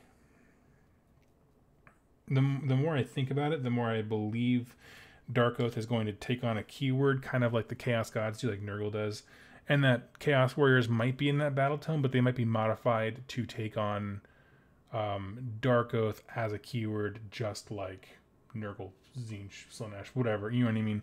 So they can be in faction and stuff like that, because there's no reason they wouldn't fit. I mean, functionally, it kind of seems like a whole army of marauders in that short story. Again, it's just a short story. It's not necessarily like binding lore.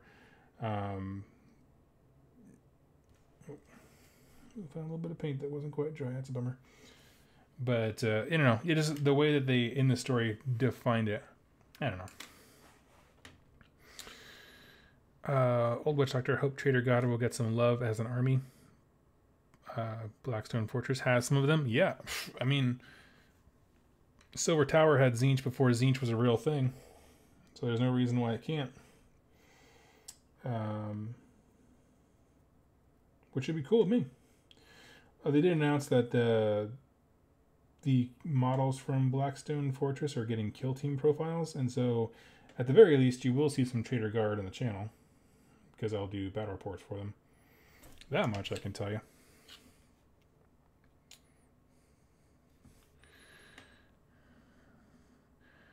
Trailer for Mark of Chaos computer game made me really want heavily armored Chaos Warriors. Mark of Chaos was dope. Yeah, I just saw that. A friend of mine is really into... my coworker is really into... what's it called? Diablo? And it's kind of like... You know, my obsession is Age of Sigmar and miniature gaming. His is Diablo. And so he was very excited to come to work and tell me that like our worlds had met for the briefest of moments because this Diablo-esque game. And so he showed me about that. Yeah, he was super pumped, and it looks very interesting. I actually found out just through random testing that this setup works pretty perfectly for streaming games as well. So maybe that'll happen. I mean, if it's interesting enough, I'm gonna do that if people want to watch it. I'll sit here and play some video games. Let's see here. Oh.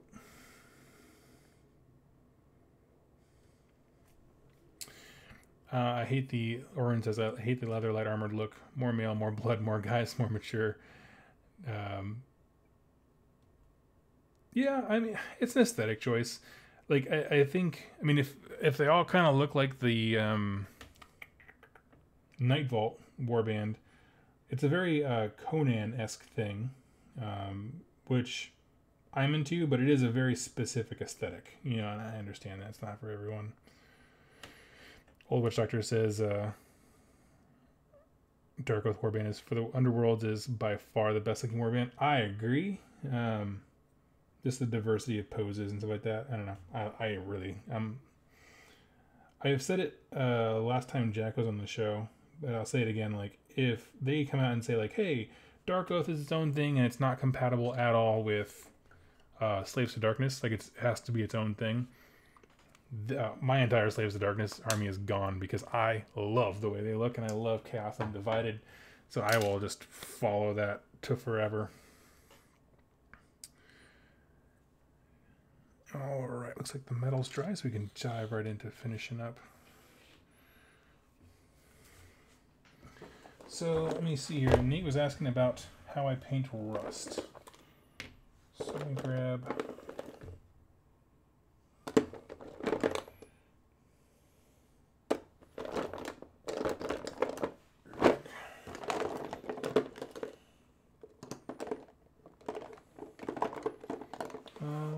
So, doing that same thing, so we have lead belcher, and then we stippled on typhus corrosion, just going with the brush, and now we're going to stipple over that whole section with, where is it at? I'm going to do squig orange. Give it that kind of bright rusted look. And all these things, I'm going to take pictures and throw them on Instagram so you can see kind of the end result when it's done. I'll show you here. Take a crappy brush because you're gonna crap out these brushes.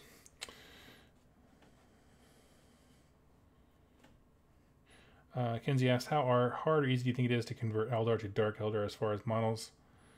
They're not hard, honestly. If you went onto a bit site and got like Cavalite Warrior heads, they're really going from Eldar to Dark Eldar. I feel like is easier than Dark Eldar to Eldar. Especially if you mix the kits up. That'd be kind of cool. All right, so Oathstone says good night. Good night, my friend.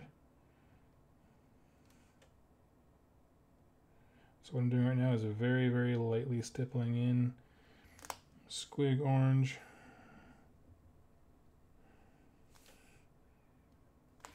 And only keeping it to where we put the typhus corrosion on. That's important. And every once in a while, if you have a big patch of it, you can almost dry brush it on there. Oh, that's way too much. That's okay. We don't make mistakes, just happy accidents. Old Witch Doctor says, thought Varangard were cool until I saw the price tag of them. Yeah. I'm still at a point, and I've said this to the Rerolling Ones guys, if they made ever chosen a keyword like the Chaos Gods, kind of like I hope they do with Dark Oath, like I just talked about, I would go out this weekend and buy 2 boxes of Varangard and Archaon. Because, like I said, I just want Chaos Undivided. That's all I want. I just wanted to do that. And so, but the way it is right now, it's so clunky to bring an ever-chosen army that it's just like, ugh. The models you have to have, and then to dedicate them to a god, you have to have Archaon on the table, and it's just like, it's the hassle. And I'm someone who doesn't necessarily like playing with characters, like named characters. I like to have my own heroes with their own lore, and so it gets kind of difficult. Faux show. But, yeah, the Varangard, that's a tough sell. You know, and I understand, like, I've seen the kit in person. I was more impressed with it when I saw it in person, because as Jack from Reeling Ones has it, and, like, it was the first time I saw it up close, and, like, they are really cool. Like, if you bought that and then had, like, a mounted Chaos army, like, you would make 3 really cool Chaos mounted lords. With this, is that worth $99? It's up to you, but right now, just to have a unit of dudes, nah, it doesn't strike me that way as far as value goes. Old Witch Doctor says, girls just want to have fun, and Doug just wants to play Chaos Undivided. Absolutely.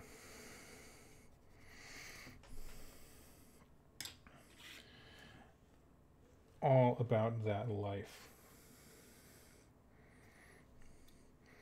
But we'll see. I mean, again, like, I thought Dark Oath meant Chaos Undivided, but it seems to just mean Barbarian, so we will see. Tyler says, I always like the full pantheon of Chaos Undivided, but GW seems to have really moved away from that. They have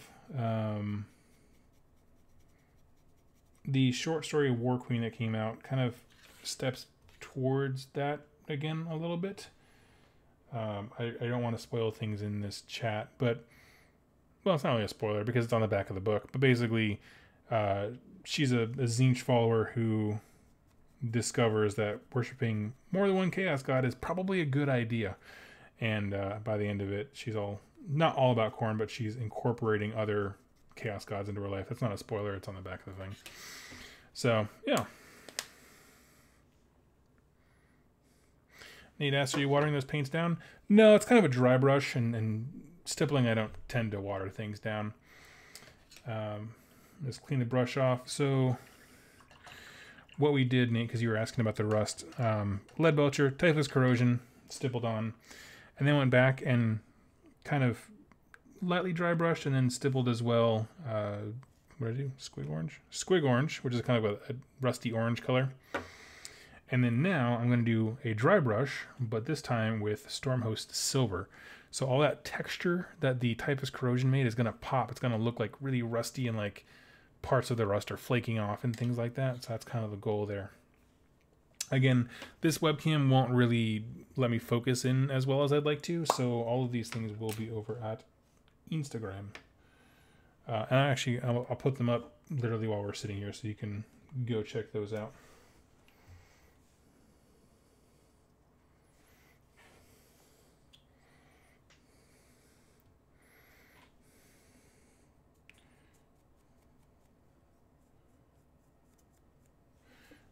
That brush is not big enough for this.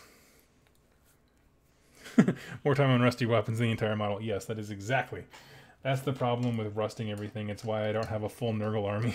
Because I get them really well painted to the part where you start doing special effects, and then it would just get stalled there for like ever. I don't know if you guys have...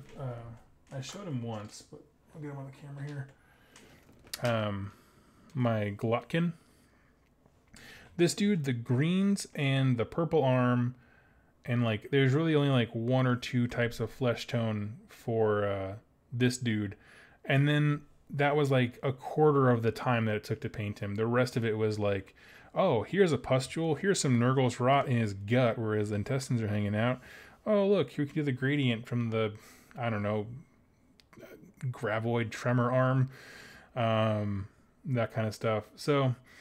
I don't know, yeah, the special effects for those kinds of things, the rusting and the patina on the copper and stuff like that, that's what takes the longest. Ugh. Oh, and fire. Fire takes forever for me. I'm just a slow fire painter. Like true fire, like where it's like white to yellow to orange to red type thing, or then to black because you want it to smoke off.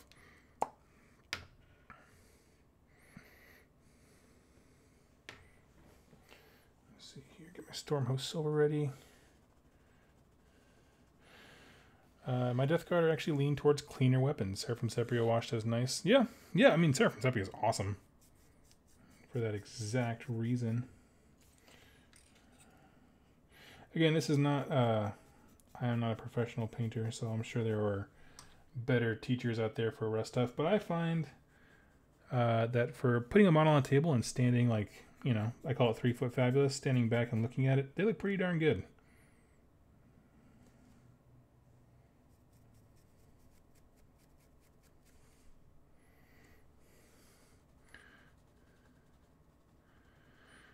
Black Legion or Alpha Legion, what do you guys say? I mean, you're talking to a Chaos Undivided guy. I say Black Legion, but I also know their rules are not as helpful as Alpha Legions are. But, I mean, they got, I don't know. Trevor Greenland says, any painting tips for someone new to the hobby? Absolutely. The best thing you can do for yourself is download the Games Workshop painting app. Just look that up. It is full of painting tutorials about how to get specific effects. And they just look absolutely stunning. That is definitely the #1 stop. As far as beyond that, personally, I am not a professional painter. I just like things to look good on the tabletop, not necessarily like professional. And I don't view these things as pieces of art. They're game pieces, but I want to have a very immersive game. So I paint them well.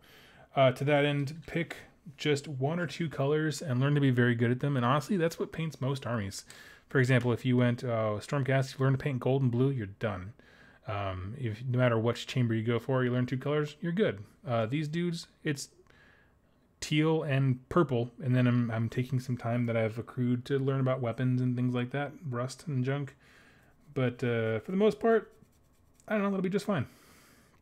So learning to paint is just like learning anything else, where you get good at one thing, right? Get good at one specific thing. Become really good at painting red, right? Red was my first color that I was like, oh, I'm pretty good at this. Like in terms of painting it and then doing good at highlights and things like that, and then learn something else. And so it's, you got to think of it in terms of like collective skills. No one just woke up and was good at painting. I wish that I had kept my first model, but you will find on this channel, if you're new, I am a hobby ADD guy, and I tend to get armies, sell and trade them, and then get another one. But yeah, Warhammer TV also has a ton of information about painting tips and that. You can actually see it done in action with high quality videos. Cannot recommend that enough. It's a great resource. One thing about Warhammer TV though is they have like little daily clips that take like 2 minutes to learn. If you go into like the really long ones, they have you buy like 1,000 paints to paint a single model, and it's just not what you need. In terms of like a practical tip, best thing you can do is get a color and a wash. A wash is a thin down, I'm assuming you don't know, a thin down paint that when you put it on the model, it goes into the cracks and crevices and it creates shadow. And so that shadow is super important. It adds depth to the model and it makes it look good. It is liquid talent. If you paint, you'd say you get a base thing of paints and you paint, the leather straps brown and the boots brown and the shirt blue, and you're like, this doesn't look very good. If you put a wash on that sucker, it's going to look amazing. It just will. It'll blow your mind whole. So invest in GW washes. I think they make the best ones. And the other bit is just, yeah, exactly. Old Witch Doctor said, first time I used the wash, I felt like I was cheating. Exactly. It's exactly what it is. And so, yeah, I don't know. So get some base paints. You can go into Games Workshop, any Games Workshop store if there's one locally to you, and they will supply you with everything you need to paint one model to get used to the technique. They have Stormcast and Space Marines for 40K and Age of Sigmar respectively.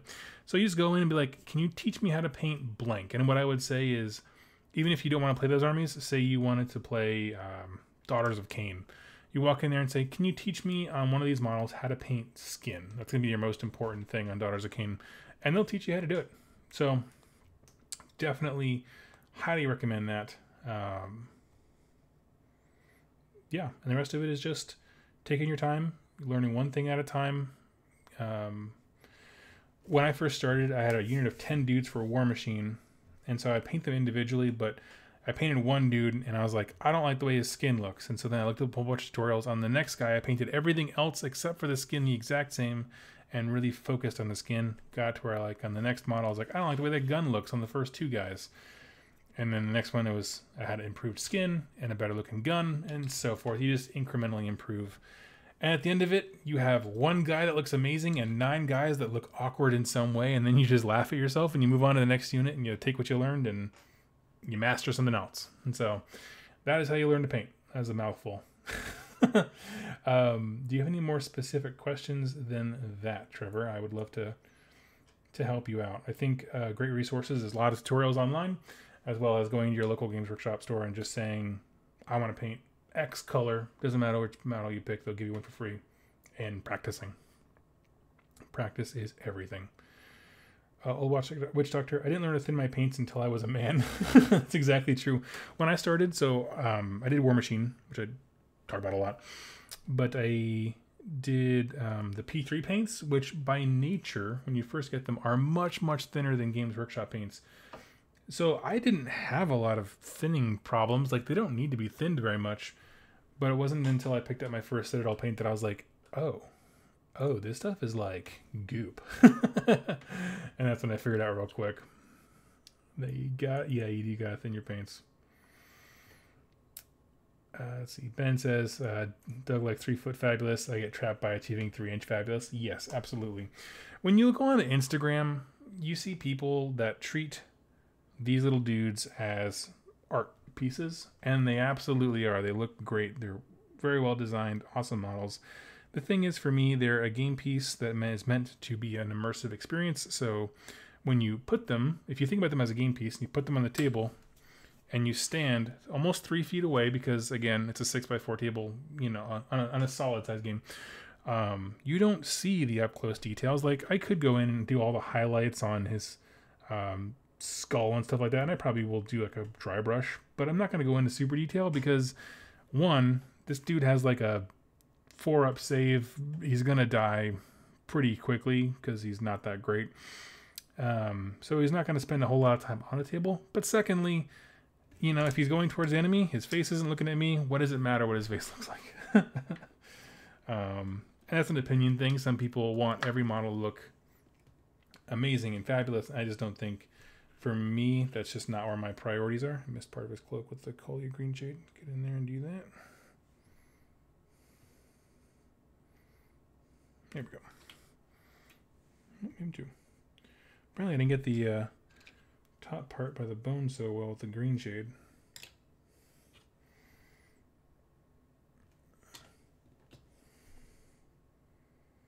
All right.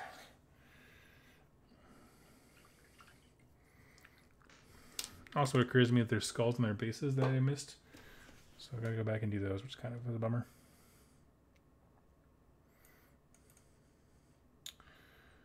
Let's see.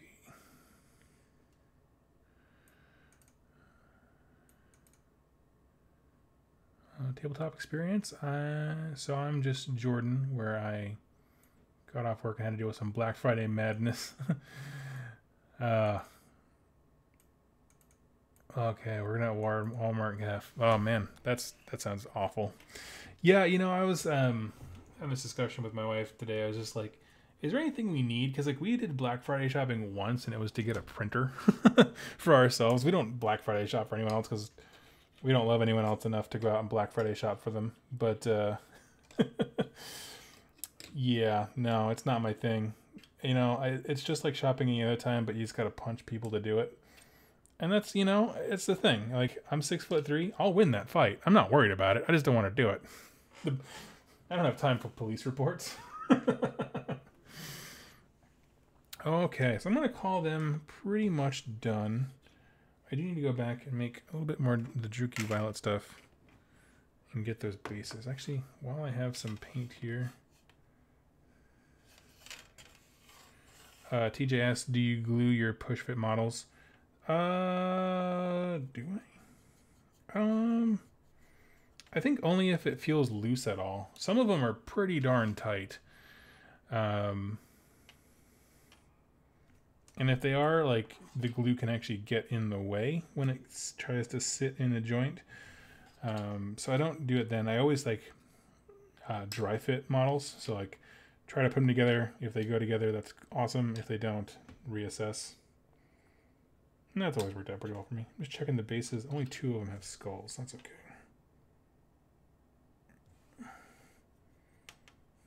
Let's see.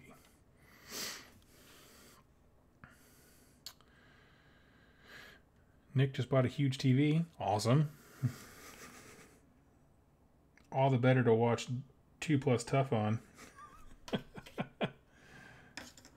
Was it? I saw Mark from Rolling Once. He had an intro for one of his videos where he had my channel pulled up on the big screen TV, and I was like, oh, that's terrifying.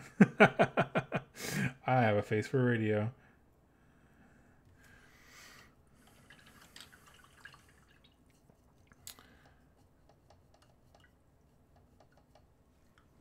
Okay.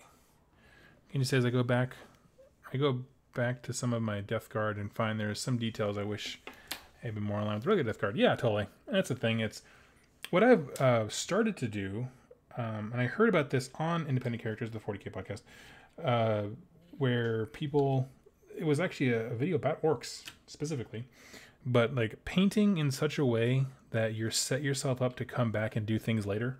So if you paint and you do all your base coats and then a wash and just stop there and move on to something else so you don't rack your brain, and then come back later and then like maybe in a month do a highlight and then maybe another month do another highlight. You know what I mean? Like just kind of incrementally, I don't know, increase the level of the way your army looks, definitely. And so I've been trying to do that. Like I do the same thing. I have orcs and stuff like that already that I'm already looking at and being like, I could have done better with X, Y, Z, but then like, well, no, why don't I just like come back to that later? And that's okay. I have to tell myself that it's okay to come back later.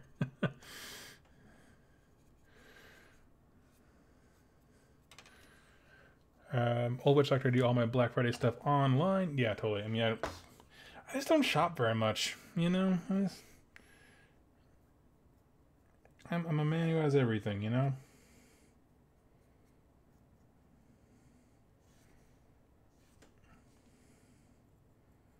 Which infuriates my family when it comes to gifts, though. Gotta look out for that. There's a downside. Old Witch Doctor. Cyber Monday is the countdown for the machine uprising? Absolutely. And I, for one, welcome our new overlords. Nate says, when do you declare a model finished? Usually for me, it's when I sell it. As far as on most things, I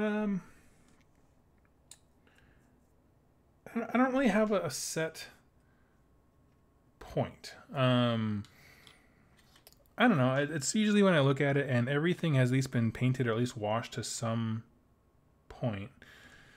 Like to a certain level, like there's at least highlights on everything. I definitely have different standards when it comes to hero models versus ordinary troops. Like these guys, this is good enough. There's some splotches between the 2 washes up on the borders of certain areas, and it's like it doesn't matter. It doesn't really matter at all, because again, these guys are going to die quickly, and I don't really care. But for hero models, I invest a lot more time. The reason I call it, like I said, 3-foot fabulous, you put it on the table and you just look at it. Does it look good? Yep, looks good. Okay, cool, done.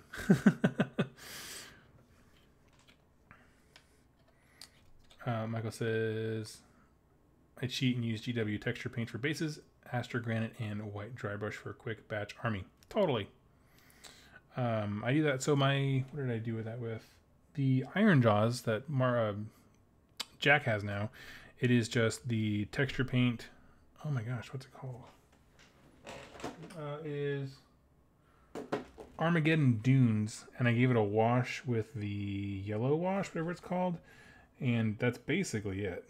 Like, honestly, and that's because I was trying to get that yellow kind of dirt that they have in GUR in the books, and it just looks great. Tabletop experience. My wife pointed out to me the other day that I have been painting my Skaven Christmas color, so I've decided I'm going to make some tiny little Christmas presents to go on my bases. That sounds awesome. Kenzie, I sat them off for so long, a lot of my own models. I just want them to be painted and looking good. I paint one at a time rather than I batch paint, and that makes me happy. Yeah, dude, that makes you happy. That is the correct way to paint, is if it makes you happy. For me, I tend to batch paint units, and then really in between those, really focus on heroes. And the reason is typically I just want my units to look identical, and that doesn't really happen.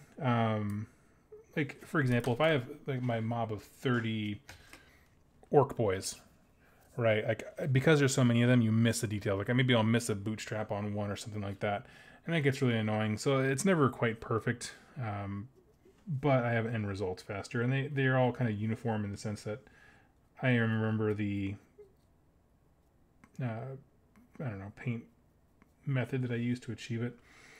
So, yep. But there's no right or wrong way, especially with Death Guard, where there's just so few models. You know what I mean? Like, you can really make a super elite army. Like, of course, like, if you want to take your time, like, that just increases the value of your purchases. So, like, yeah, take all the time in the world. And yeah, most of your stuff's under your bed. Most of my stuff is in my closet now. Let me check my closets. I have what do I have in my closet? I have orcs. I have Nighthaunt, Night Goblins, or Moon Clan, and my Chaos Undivided, I think, is all I got left.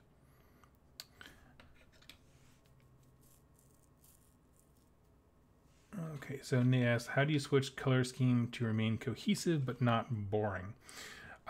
So how I'm doing it with my Chaos stuff is picking one color and then having that color be throughout multiple forces really works for me. So, for example, on my Chaos Undivided stuff, the reason I have it is because it can be used as Nurgle, Khorne, Tzeentch, whatever like that. So with my Slave to Darkness, if I was to say make them a Nurgle army, and I wanted to include Nurgle units, I would buy like Rotbringers and things like that, but I would have certain parts of the armor on those Rotbringers, even though they're from a different line, so to speak. If they're white, when you put them on the table, there's kind of this thread that links them all, and that looks really great. I think that's definitely the way to go. Having some unifying theme between them. It doesn't have to be like the main color, so I don't need every piece of armor to be white, but maybe if it's like a sigil on each dude that's white. Bases can do wonders for unifying an army. If everyone has the exact same base that looks like they're coming from the same place, super cool. Very impressive looking. So got a few people going to bed. I'm at the 2-hour mark. I'm probably going to go to bed here pretty soon myself because my voice is getting hoarse. And we have successfully painted a unit of 2, 4, 6, 8 Glaverites Stalkers, except for basing, which I'm not sure what I'm going to do for bases yet. They're probably going to make them match the death mat. So that is a pretty successful night, I will say. And I think... so I'm trying to get the Death Army ready to roll so that when the mats and the gaming table and all that stuff arrives, we can pretty much just hop into making battle reports. And so probably going to a few more videos like this weekend and next week of speed cranking some Nighthaunt out. I have, you can't see him a little bit off camera, but I have the rest of the dudes all cock blocking ready to rock. So we painting out some dude man bros, some ghosties, and having a good time with that. You'll probably, I'll probably do a hero next, kind of keeping in with the way our conversation was going. Probably do a hero next and spend a lot more time on it. I think for the Ethereal Steed, I'm going to do black washes on the cloak over the horse, because he's actually mostly covered by something, and then do the similar teal and purple scheme on the Knight of Shrouds on back. So also I have to learn the rules of the army so I can like teach Jess and stuff like that, so I can actually know them. So I'm kind of excited about that. I'm actually going to probably take a sleeping pill and go read the Nighthaunt Battle Tome. So yeah. Teaches it has the same things to paint. Yeah, absolutely. They're fun. They're really cool looking models. I absolutely love them. I don't love... So I used a white primer from a hardware store. And I'm not a fan of it. It feels very gritty, even though I did it exactly what the instructions tell you to do. So it's not my favorite, but they don't come off as looking textured at all, which is good, because that's the worst. I might actually go back over these guys with the dry brush at some point with Ulthuan Gray or Celestar Gray, just to like make it more ethereal hue. But I think they're pretty much done, and I'm happy with them. So I'm going to sign off here and let you guys get some sleep as we all recover from Turkey Day in America, or not Turkey Day abroad. You all are more than welcome to... Oh, rest in peace, my textured night. Yeah, dude. When the spray paint hits them rough and there's a texture on them, it makes them look kind of rough to paint. I get that. Anyway, you folks all have a wonderful evening. I hope you do enjoy the new setup with like the mini cam in the background. I'm going to be changing the way like all this looks back here. I'm going to get a curtain and do some wall art on the sides, stuff like that. Make it look fun. But I hope you enjoy at least the new top-down setup, and we will be doing that in the future. So thank you all so much for watching. Happy Thanksgiving, and I will see you very, very soon as we do more Nighthaunt. Have a good night.